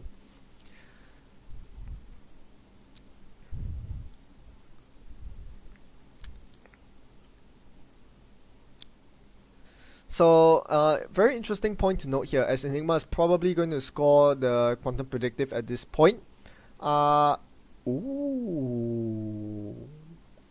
Ooh, what do we have here? They top deck the agenda. They have 7 credits. They could go for it. But no, they scored a quantum predictive instead. Very well. That both choices are actually legit. I don't know how to say this, but both choices are actually legit. I think in this scenario, as Enigma, I would actually have just gone full crazy with Biotic AR Enhanced Access. This is the kind of don't try this at home kids kind of move, because it puts you on a very low credit level. You'll probably be forced to trash cards from Alice's ability, because they'll just run Archives, they'll run HQ, they'll steal your Quantum Predictors while you can't rest the Ravens and so on, but I would have loved to see a ballsy play of scoring the AR Enhanced Security right there with the Biotic. That's the perfect thing to do. Now, Enigma draws a hedge fund here, which makes their course of action here pretty easy. I think they want to click for a credit, play the hedge fund, and then drop the quantum predictive in server 4. Or even the AR enhance, actually, come to think of it, because yeah, the runner's very poor. I wouldn't actually risk the AR here. I think it's safer in HQ for 2 reasons. Firstly, you don't know if SoulAssassin is hoarding a money card in hand. They haven't seen that many money cards, but they could have drawn the second stim hack. I believe the deck does have a second stim hack, so a stim hack into this remote would be very fatal for Enigma, because they yeah, if the second AR enhanced security is stolen from the corp, they are going to be in some deep trouble. But anyway, turning wheel comes out. I'm not sure about this play. I think you want to get your economy up again, as said, and turning wheel gets you a bit far away. No, sorry, my mistake. That's a perfectly fine play. That's fine. I did not notice they did have a daily cost ticking down. So SoulAssassin is going to begin the next turn with 5 credits, enough to play the sure gamble. This turning wheel is fine. I like it. They're setting themselves up to steal the final agenda sooner or later. Now, the thing is, Enigma is going to start their turn, and they will be able to score that AR enhanced security. So looking back at how this game has played out so far, I think they probably made a better line of play than I did. If I went for a super crazy ballsy play of Biotic Labor into AR Enhance as soon as I drew it, I would be dirt poor this game. I wouldn't have been able to play Hedge Fund when Enigma could have, and I would have been way further behind. So I think Enigma played this better than I would have otherwise played. I was talking about the ballsy play and everything. I would have done it. Enigma chose not to, and I think that's a smart choice. Now, suddenly Enigma looks in a very healthy position. That one agenda changes everything, because, not so much because of the tag ability actually, now it's a completely different story. As we see Enigma draw the perfect agenda here. They have enough agendas in hand to win the 15 minutes, and the Quantum Predictive, very safe behind the Data Ravens, is going to win them the game. If that doesn't win them the game, the real thing that wins them the game is Seesaw's Exchange, because with these agendas that they have in their score area right now, they can perform a swap of QPM for global food, which will put them on 7 points. So Enigma suddenly has a myriad of options to win the game. I think what I would probably do here is to score the 15 minutes while I can, you know, get that out of the way, and then jam the Quantum Predictive in server 4 next turn. Or do it the other way, jam the Quantum Predictive in server 4 this turn, score it the next turn, and go for the 15 minutes victory. Either way, I think Enigma has a very solid shot of taking this home, simply because the Quantum Predictive model basically cannot be stolen due to all the Ravens floating about. But more importantly, because if SoulAssassin plays aggressively to prevent Enigma from winning via these 2 agendas, they're gonna lose their credits and put themselves in Seesaw's Exchange range. So suddenly Enigma is 6 agenda points up 6 to 5 against SoulAssassin. This is a very tight game. Given perfect knowledge here, I think SoulAssassin's best out is to keep running R&D and find a 2-point agenda for the win. Right, there are still 2 more project builds and a global food unaccounted for. They need to start hitting R&D, but it's not going to be cheap, and they need to escape the Seesaw's Exchange range. Alternatively, they could drop the Imp and start running HQ. That's another possibility. It will be very interesting if they manage to hammer away at either the Seesaws or the Exchange. So they're going to run Archives here, and this is a very big mistake, because there is a pop-up window on Archives here, which would put Enigma on 7 credits, enough money to play Biotic Labor into Quantum Predictive immediately for the win next turn. If I were Enigma here, I'm gonna do what I did this entire game. No res everything, but res the pop-up window to gain the 1 credit. Let's see what happens here. After all, Enigma has lots of cards in their hand. They can easily discard a pop-up window to the Alice trigger. This should be interesting. They've put so much ice on Archives, but again, they can't afford to res it all. How many are they gonna res? So yeah, as you can see here, Archives is definitely over defended. I'm fairly sure they're not gonna res every single one of these ice, so any extra ice is sitting there not doing much. Again, even if those eyes don't find a home somewhere else, those could have been clicks and credits spent clicking for credits and getting other stuff done. But yeah, minor inefficiencies aside, Enigma made a very wise choice to put the pop-up window on archives. This could easily win them the game here if they see the line of play in Bartic Labor into Quantum Predictive for the win. On the flip side, I'm not sure what SoulAssassin is trying to achieve with this archives run here. It would make some sense if they had a bagat going, milling cards from R&D regularly, but that's not the case. So they are probably not going to see any agendas here.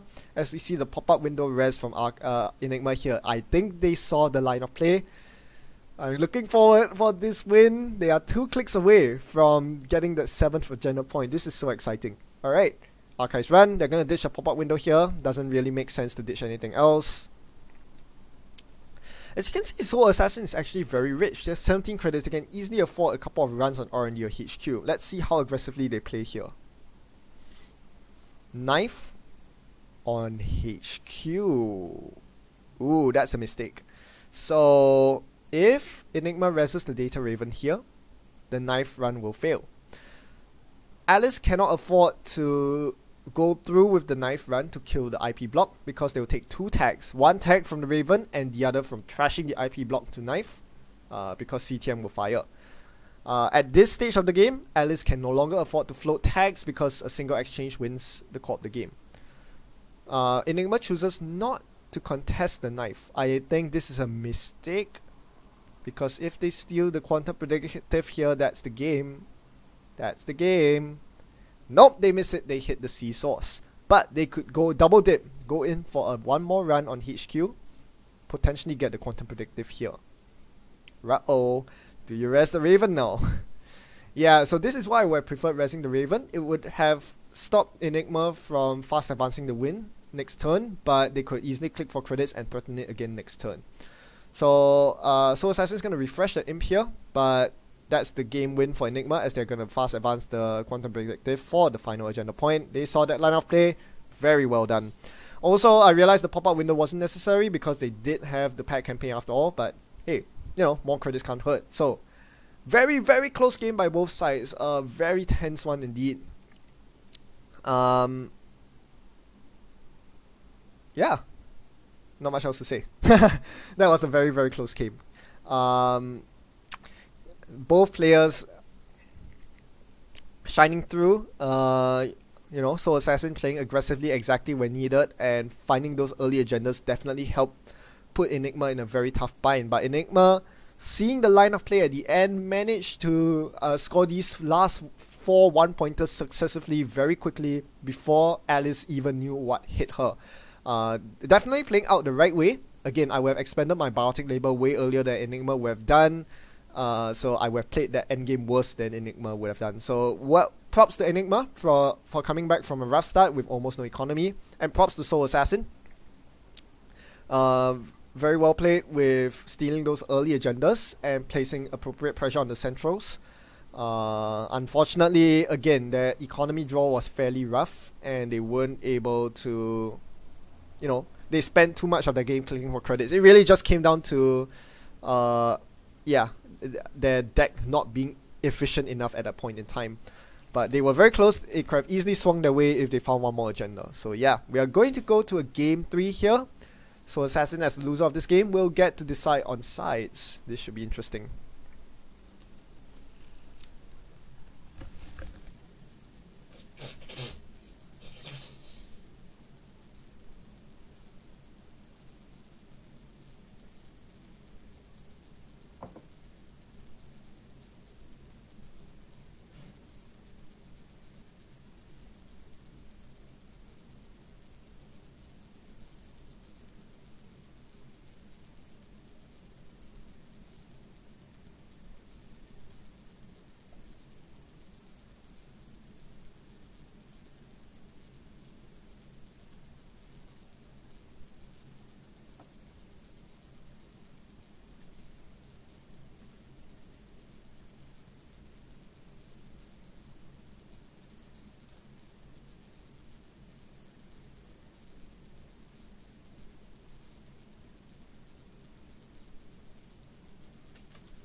Alright everyone, I think we are going to take a 5-minute break here.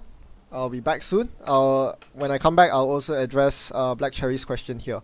So, yep, stay tuned. Let me get this up.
Alright, so Black Cherry's question here. Is that Black Cherry's? Yeah, I think so. Okay. That's a very good question. What do you think SoulAssassin could have done at the end of game 2? That's something I didn't address. That is quite true. Amidst all the flurry of agendas being scored, didn't really focus on SoulAssassin's side and what they could have done. So actually that's a very good question.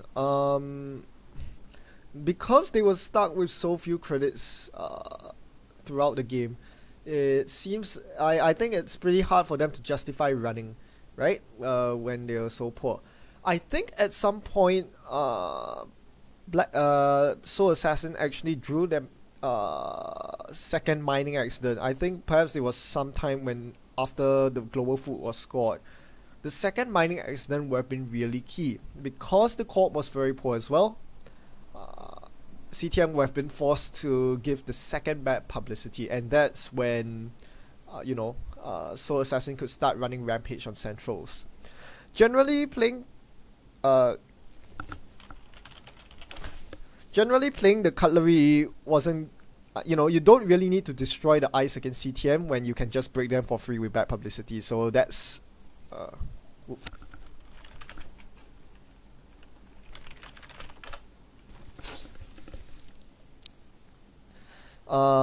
yeah, so because I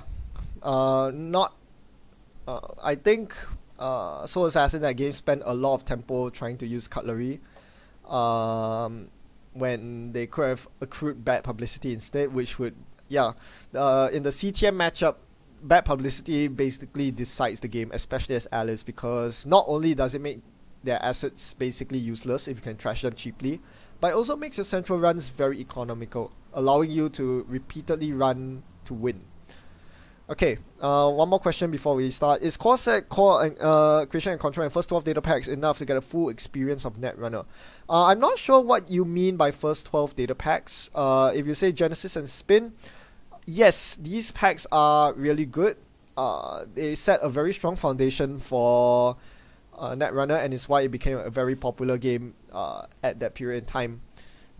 You can definitely have a kitchen table meta with those packs, the core set and creation and control. But do keep in mind that because you're only getting one deluxe expansion in the form of creation and control, your decks will probably be skewed towards HB and Shaper, because those are the two factions with the most cards, because they are the ones featured in creation and control. But yes, you can definitely have a balanced experience out of those packs that you mentioned. So thanks for the question. Let's jump into this game. I did not see what SoulAssassin's initial hand was, but their new hand looks really good here. This is a straight up hedge fund, install Brian Stinson, use Brian Stinson on hedge fund opening hand here. You might choose not to, because Alice has a lot of threatening cards like indexing and the Bagat and the Imp that we see here. Oh, I'm sorry, I should.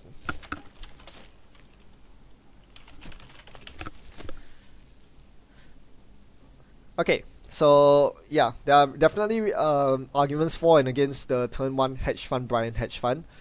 It's a pretty good window to do so, but I think an equally reasonable move would be to hedge fund and install 2 ice to make sure Alice doesn't do any shenanigans.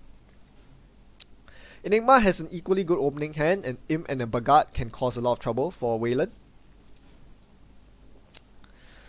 Alright, as we see the Brian Stinson go down on HQ.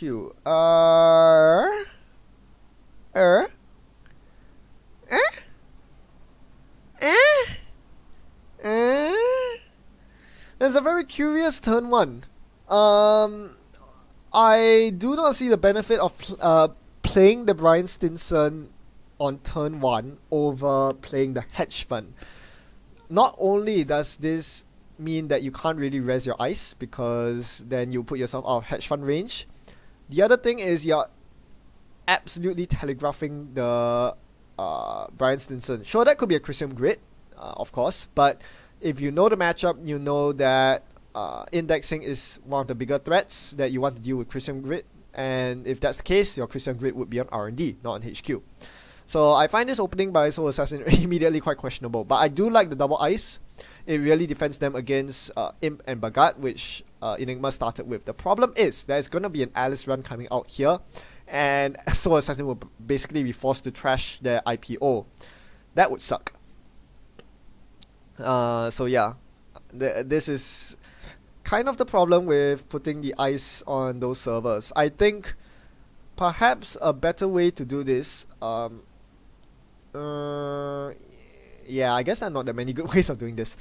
Yeah, it was kind of an awkward opening hand. I might have just gone full Brian Stinson mode and threatened the punitive off the top, but that would have been a bad idea as well, given how Enigma opened with Bagat and Imp. So yeah, it's gonna be an archives run here. Something is going into the bin. It's almost certainly the IPO. That's 6 credits lost by SoulAssassin just because of that. So yeah, pretty unfortunate when your opening hand has all useful cards. Perhaps putting Stinson in the bin would have been the right idea, assuming they didn't install the Stinson, of course. So Enigma deliberately ending their turn with 6 credits so that they are not in Stinson range, as SoulAssassin draws their punitive counter-strike and another piece of ice that probably goes on archives here. Don't want to be ditching any more combo cards to Alice's ability, and you play the hedge fund for 5 credits. Alright, so this game, definitely a much slower start for SoulAssassin. In the first game, I think they were off to a pretty flying start and were able to get a advanced Project Atlas out very early, which was the key determining factor in the previous sparring match, WalLoon versus Alice. Here, however, there's no such Project Atlas, and they don't really have the end run ice on the remote to start rushing that out just yet, so this might be a bit tricky, as Enigma starts with a pretty good opening hand with a good amount of economy. But again, we actually run into the exact same problem as game number 1. Alice has a Dirty Laundry in their opening hand, but they can't really play it. They don't know the ice on the centrals. They really don't want to bump into an end run that fizzles the Dirty Laundry. So until that happens, the Dirty Laundry is just going to sit there not doing much. As you see here, Enigma actually spent their turn playing the daily cast and clicking for 3 credits to put them exactly on 6 credits outside of Brian Stinson range. This is very good play from Enigma. I really like it. This shows a very good awareness of the matchup. If they were not aware, they would have, played their Imp or played their Bagat, made some runs. Oh no, it's a Brian Stinson. Guess what? The corp is going to be rich. So Enigma getting that credit buffer between themselves and Brian Stinson, which is absolutely fantastic. And now after they play this sure gamble, they should be in fairly safe range to start setting up. So I really like this play by Enigma here. They are very, very aware of what's going on. And I think they're going to concede this remote here. They might try to run it just to get a face check off. But if I'm Enigma here, I'm content to sacrifice those 2 agenda points and instead spend my time setting up my board. So, you know, play the sure gamble, maybe play the Bagat, or most importantly, draw through my deck and make sure that I start finding my breakers, because I've only found my paperclip so far. The second inject here is going to help a lot with that. Let's see what Enigma does here. They have a lot of options in their hand, but most of them are pretty dead. You don't really need Hacktivist against WalLoon. So I don't really see that going to be played here, especially not when an agenda is about to be scored. So Gamble comes out.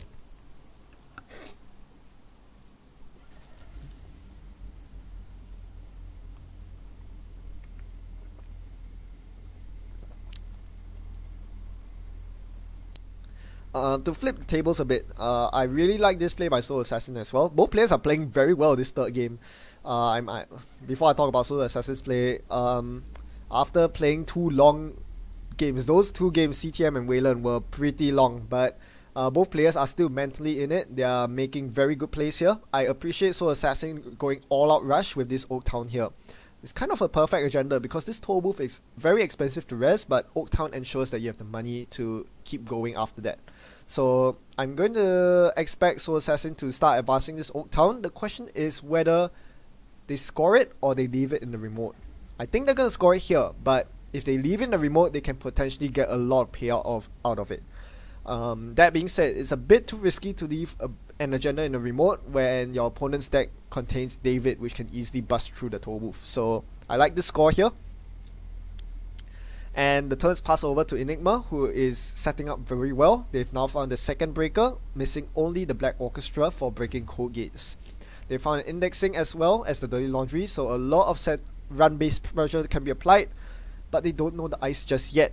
The unknown nature of the ice combined with the credit level of SoulAssassin makes it very difficult to get any of these run events going. So I think if I'm Enigma here, I would be content to start poking around centrals, just normal runs instead of the Dirty Laundry or indexing. Try to sniff out what the corp is doing, what sort of ice they have, and then follow up from there. Because there are not that many cards that Enigma can play right now. They can't play any of their run events without worrying about not being able to deal with the ice. They can't play Mining Accident because they need to make a central run first. You know, Steam Hack's another run-based event. They can't really play Career Fair. You know, a lot of dead cards in their hand. So some aggression would be warranted right about now. Just to scout out what the corp is doing and maybe get a couple of accesses here and there. That's something I would like to see. Of course, the tricky part about Netrunner is that it's so open-ended. Which server do you run if you decide to run this click as Enigma? You could go for Archives, which guarantees you at least some mileage in your Alice merchant ability, or you could run HQ after installing an imp, you know, perhaps Trash Brun Stinson or the Punitive from hand, or they could go for R&D, which is where all the agendas are. So a lot of options, and of course Alice doesn't know all of this. They don't know what's in their hand, they don't know what the upgrade is, so a lot of question marks here. They're going to play the Career Fair on Bagat to get that going. The HQ pressure is going to start coming out here as it starts milling through the WalLoon player's deck. Now, as SoulAssassin, I probably want to start showing up HQ because Bagat is very menacing and all I have on HQ is a lowly ice wall. Very easily broken by the paperclip here. So yes, they do show it up with Enigma. That's pretty nice to have. And yeah, the game goes on.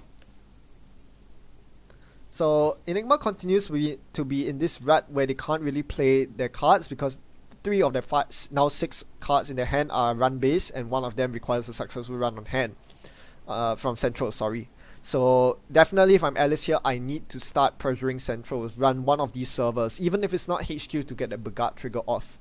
At least force some ice reses, know what these ice are so that you can start playing your laundry, your indexing, and get that mining accident out of the way. So we'll see. They're gonna play the Earthrise here, which will draw them into their final breaker sooner or later. But they don't really have anything to do with their remaining clicks. You also can't really go wrong with clicking for credits here. You know, putting yourself further out of Stinson range. But again, I would have liked to see some central pressure going on. Alright, so SoulAssassin draws into a Morceless here. They want to see agendas here. Not gonna get them though.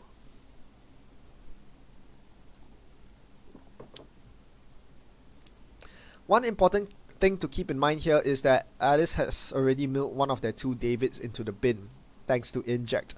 So the likelihood of Alice having another David is a lot lower. Because of that, the value of the Archer in SoulAssassin's hand goes up pretty dramatically. Archer is an incredibly annoying piece of ice to break. MK Ultra, you really don't want to be breaking Archer with MK Ultra. So I would definitely consider installing the Archer on the remote at some point. And SoulAssassin has just drawn into the agenda that goes with Archer the best in the hostile takeover.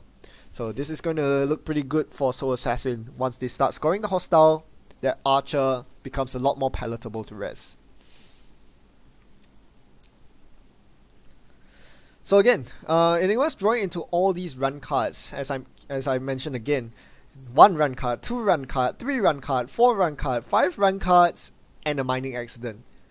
If this isn't the time to run centrals, I don't know when is, honestly.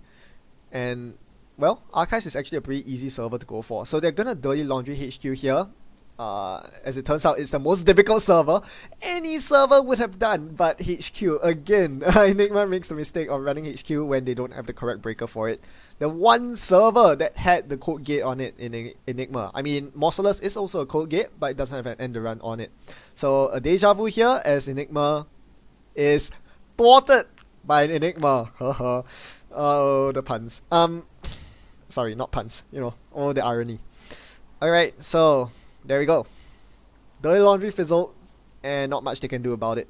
So again, this is why we have preferred just normal runs. You don't have to play the run events on from your hand just yet. Just normal runs into centrals, sniff around, force some ice reses so that you know where to drop your laundries on. SoulAssassin makes the right move here, in my opinion, to score the hostile takeover. The next turn, assuming all goes well, is a very simple install Archer, install Atlas, advance Atlas. To go up to 5 agenda points with an Atlas counter, that would be great. As Enigma draws into a lot of money, well, I guess they don't have to run now, but I think it'll be prudent to start resing some ice on centrals. Anyway, yeah, given that the Enigma and code gates in general are blocking Alice out, I think here I would be pretty desperate to start digging through my deck for the Black Orchestra, instead of dropping all the Liberator accounts. Reason being that if this remote ice here turns out to be an Enigma, which it's not, but it could be, you never know as the runner. If it's an Enigma, well, it's gonna hard lock them out of this remote, and SoulAssassin will have no problem scoring agendas at all, as they are pushing the Atlas through right as they're doing now. Very well played by SoulAssassin, doing exactly as I would have, advancing the Project Atlas, and Enigma realizes they have no solution for the remote Enigma. Even though there's no Enigma on the remote, well, they have to worry there is. And because they didn't draw through the deck, well, they don't have a code gate solution. Now, there's no Enigma on this remote, fortunately for Enigma. Unfortunately for them, it's a nastier toll booth. This toll booth is not going to be breakable, but they do have an additional out if they find a David somehow. Now, of course, Alice doesn't know what ice is protecting this remote, and they really can't, you know, bring themselves to run this remote. I still would though, if only to, you know, force the corp to rest some ice. You would want to force the corp to rest some ice. So what I would do here as Enigma would be to take some liberated money and then run the remote. At least force some ice reses. Make them defend their Atlas. Instead, they're going to run Archives here, which is a good server to run. This forces the Alice trash and exposes a server which they can play Dirty Laundry on. Pretty crucial.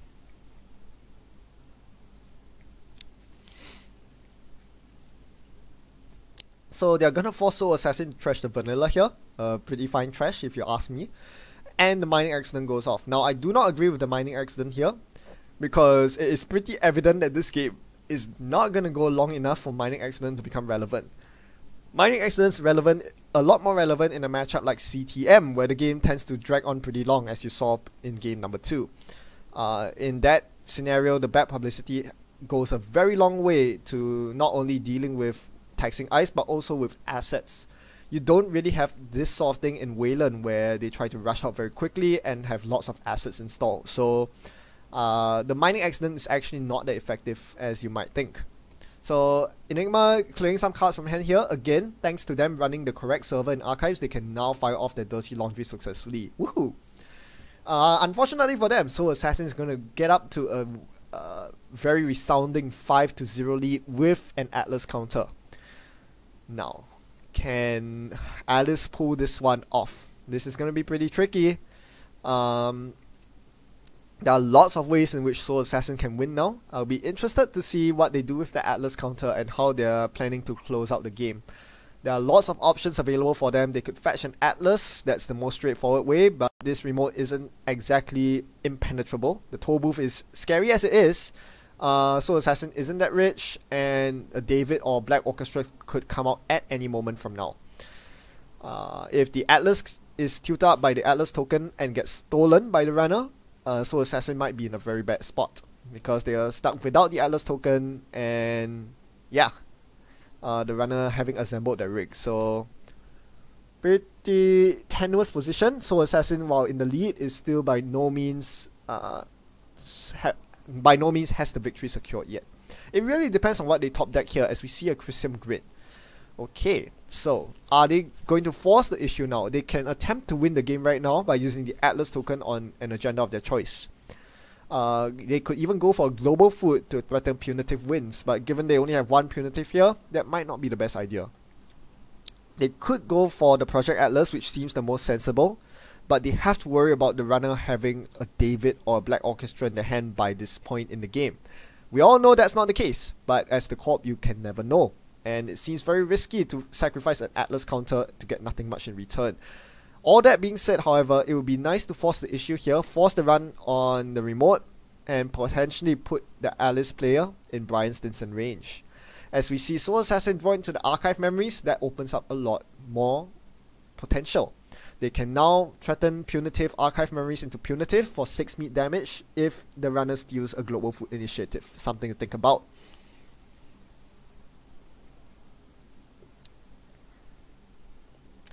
Meanwhile, SoulAssassin's using the Chrysium Grid on archives to turn off Alice's ability, because they are, it's an interesting choice. I think personally I would prefer putting the Veritas there, because the Chrysium can be trashed, but Veritas is forever, and Alice doesn't have very good ways of breaking the Veritas. Not to mention that the Imp is now on the table, so Imp can easily trash the Chrysium Grid as well. So yeah, Chrysium Grid would have been better on R&D, where it forces the runner to make a normal run on R&D to deal with the Chrysium Grid before they can land the indexing. Ooh, okay, this is interesting. The Chiyashi. This might be exactly what SoulAssassin has been looking for. A second piece of super taxing ice to put on the remote, so they can start safely scoring agendas in it. Archer, Toll Booth, Chiyashi, that's a nasty looking server. Unfortunately, Enigma has found a lot of money. Their double liberated play now paying off. They can now threaten a lot of money to break all these ice. Let's see what SoulAssassin goes for here. Another possible play they could be thinking about right now is using archive memories on IPO to generate economy. Well, I guess they found a win condition here. They found the hostile takeover. So this is basically a win condition, because if they score it, they manage to score it next turn, they will win the game because they're on 6 agenda points, and they can score the last 7th agenda point by using Atlas token on the last hostile in the deck. So the real question here is, can they secure HQ enough? Nope, they are not going to secure HQ. They're going to put the agenda in archives. In server 1. I think this is an interesting decision. I like it.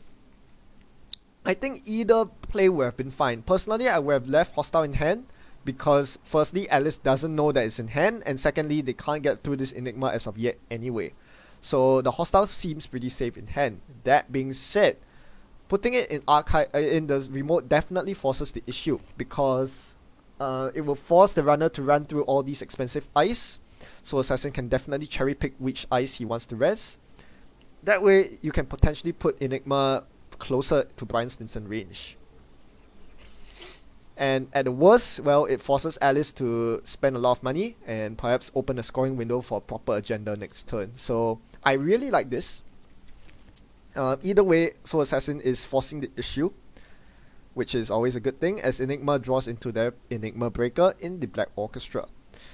Now, are they going to challenge the remote or not? Because this is a win-win situation for SoulAssassin, whether they score this agenda or not. They're either taxing Enigma or they're going to score their penultimate agenda.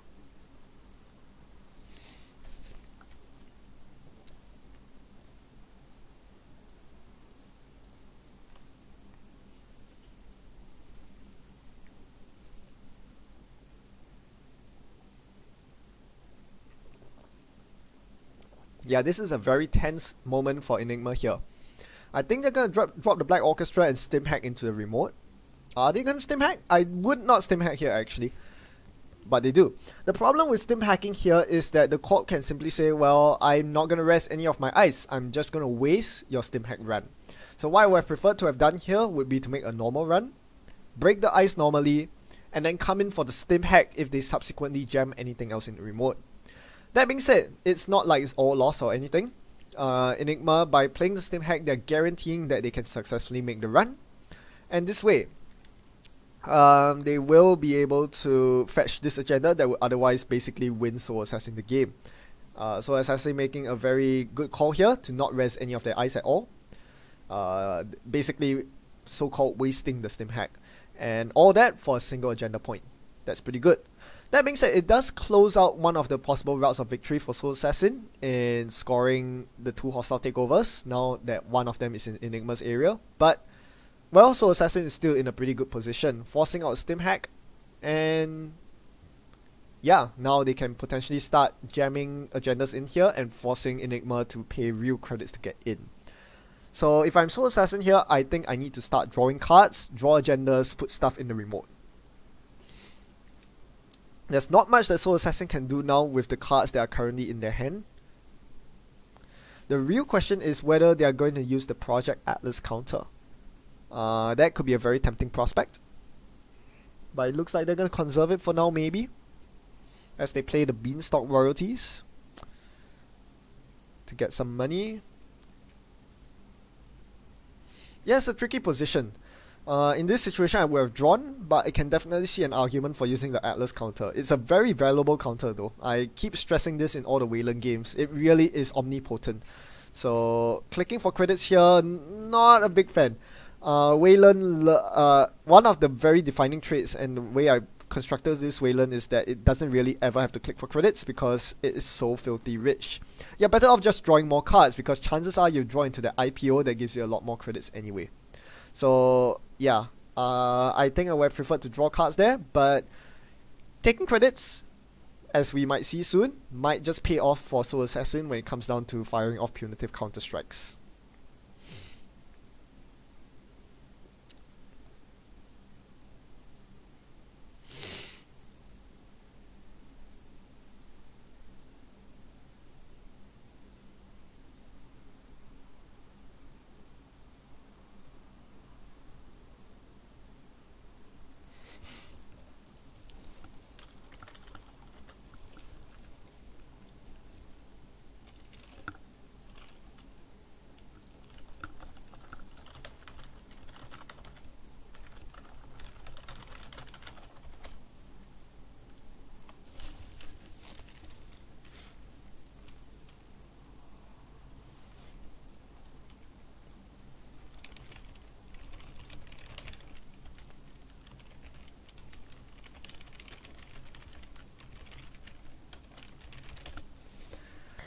Oh, I can ask chat. Yes. Whenever your problems crowdsource. Chat, what is the answer to this? If, hypothetically, there's a Crism grid on Archives, and Alice runs it and imps it, and then they rerun Archives on the same turn, does Alice Merchant trigger? Answers?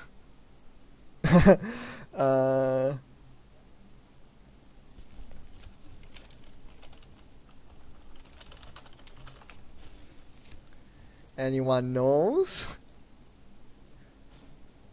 Alice does.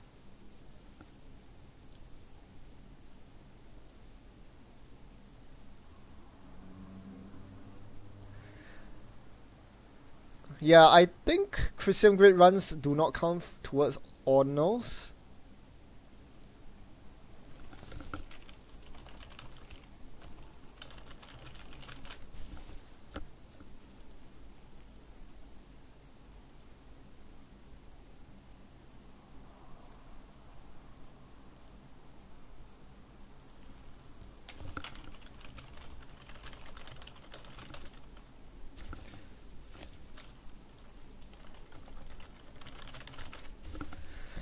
Yeah, okay.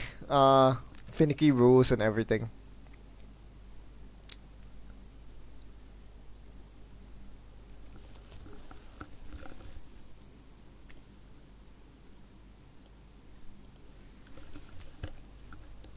Yeah, this is what happens when you print a card like Christian Grid. Finicky rules. But, well, yeah, this is... You see, this would not have been a problem if SoulAssassin put Veritas on Archives instead of the stupid Christian Grid.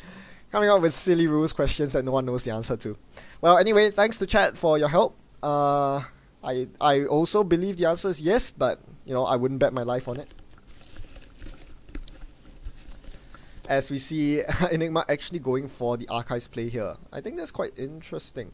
Anyway, it doesn't really matter because SoulAssassin decides not to rest the Christian Grid knowing that the imp is out. So it was a Christian Grid, but the Veritas is getting trashed instead. So yeah, this is where I feel like having the Veritas on Archives instead would have been a lot better. Now, the Christian does get imped, which is interesting. Alright, and that leaves Archives very vulnerable now. I think SoulAssassin might want to look into dedicating more eyes to Archives, but again, that slows the pace of the game down, which might not be a good thing considering that Enigma is pretty well set up here. They have taken very good care to manage their economy this time, and you can see it's paying lots of dividends for Enigma here, both literally and figuratively.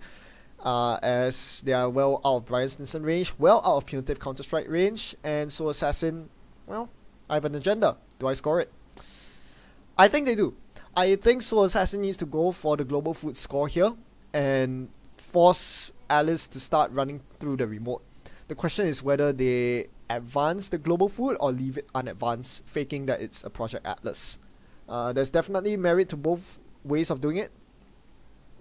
But whatever the case is, I think it's quite important at this point for SoulAssassin to force the runner to spend some credits, force them to spend the second stim hack, force them to spend David counters, whatever the case may be.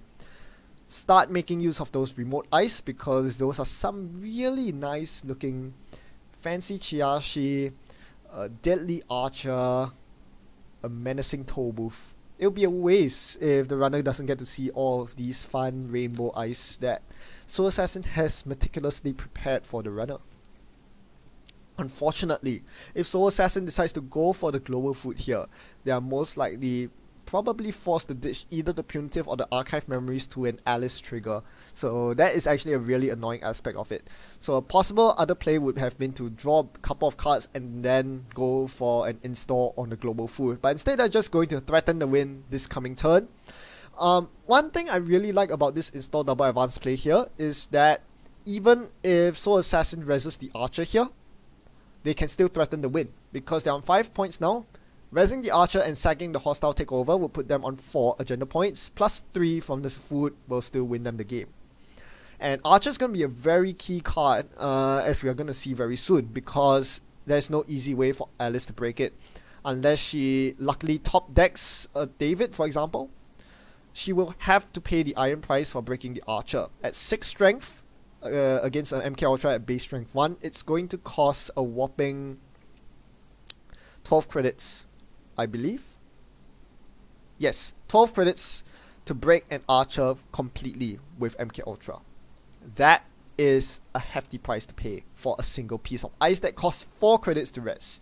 So yeah, 12 credits for 4. That's such value. So Enigma probably not looking very hot here.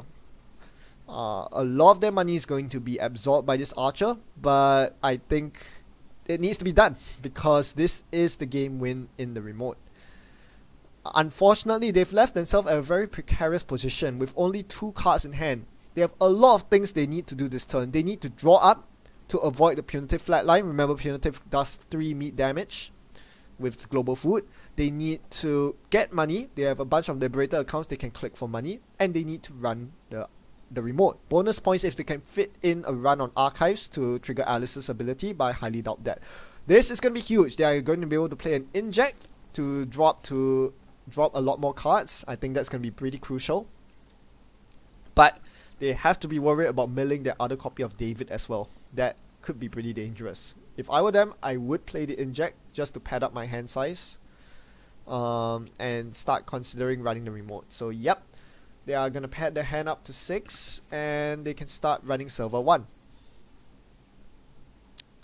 Now unfortunately here, I think there are not many outs that Enigma has remaining. The trouble is the Inject did not hit any I've Had Worse, which would have been the meat damage production for Alice. Without I've Had Worse, even if Alice steals this Global Food here, they will probably die to double Punitive Counter-Strike. So we see a knife come out on this remote, and I think SoulAssassin will happily choose not to res a Chiashi here. So the reason Enigma would play a knife here is because they suspect there's an expensive Chiashi on the remote, which they are not wrong, there is one.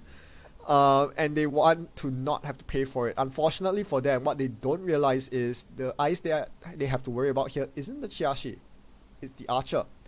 Chiashi is actually not that big of a problem because SoulAssassin will have to break their back to res it. 12 to res is expensive. The problem with Archers is only 4 crits to res, but so many more for Enigma to break. So this is the real problem that Enigma has here. And at this point they're committed, they have to install their MK Ultra and break it for 12 credits. I think the real interesting question here is whether SoulAssassin goes for the Toll Booth res, and I think the answer here is yes. Toll Booth costs 9 credits to break, 6 for Black Orchestra and 3 for the encounter for a total of 9. So since you're paying fewer credits to res than it costs for the runner to break, you are definitely resing the Toll Booth. So this is incredibly good for SoulAssassin. They've set themselves up in a position where they basically can't really lose. And it all comes down to the David really. Enigma not being able to get the David out in time was a huge problem. But they could have avoided that. They could have played test run to fetch David in the bin and then run the remote, easily breaking most of the ice here, and then the David goes onto the top of their stack because that's what test run does. So this is why test run is in the deck. This is why I put 3 influence on it. It's a really powerful way to counter all the big ice from Wayland because you really don't want to be as you see here, puke, you don't want to be paying 12 credits to break an Archer with MK Ultra. So David would have done wonders here, but that's not the case, so we'll watch on forward as we nope, that's correct. 12 credits is correct.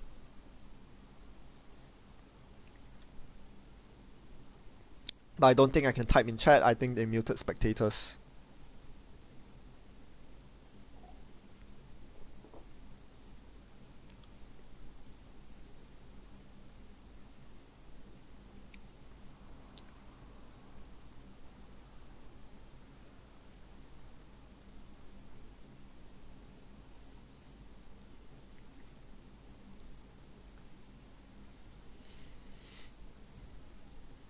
So yeah, to do the remaining mats on the server, SoulAssassin is going to res the Toll Booth here. It will set them down to 8 credits.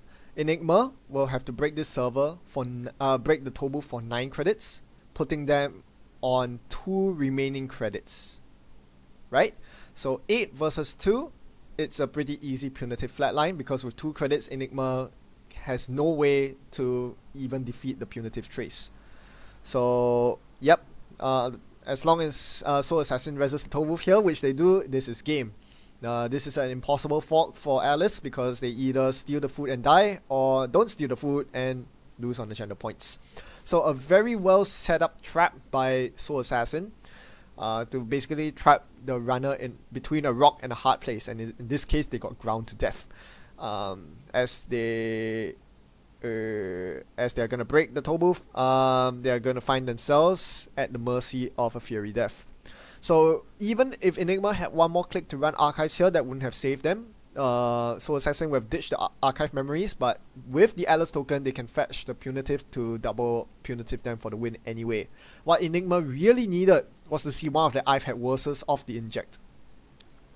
Very, very unlucky, because as you see the bin here, there are 3 IFAC verses left in the stack, and Enigma just didn't draw any of them. So ouch, yeah, that is actually very, very unfortunate for Enigma. I think Enigma had been playing incredibly well up to this point, getting a lot of money, and at some point it seemed like the punitive kill was off the table simply because Enigma was so rich. But yeah, it just came down to that very expensive Archer run. Not having a David on the table like in the first game cost them this particular game. Very well played to both sides. Enigma for managing their economy very well, and SoulAssassin for setting up the remote trap. SoulAssassin came out in this instance in a very close 3-game set to win the semifinals number 2. So they'll be facing off against the winner of semifinals number 1. If you don't know who that is already, be sure to check out my existing videos on that. This game has ran on for very long. It's, yeah, jeez, it's 1 AM here.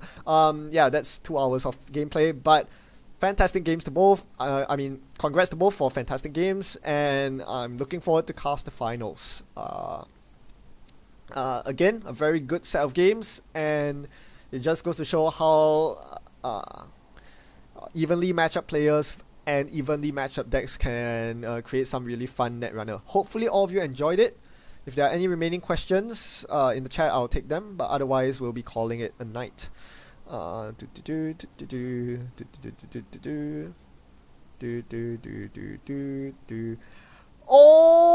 yo, I forgot about that. Yeah, Chris, well spotted. Well spotted. I didn't see the imp. Ah, that was an out. That was not a losing.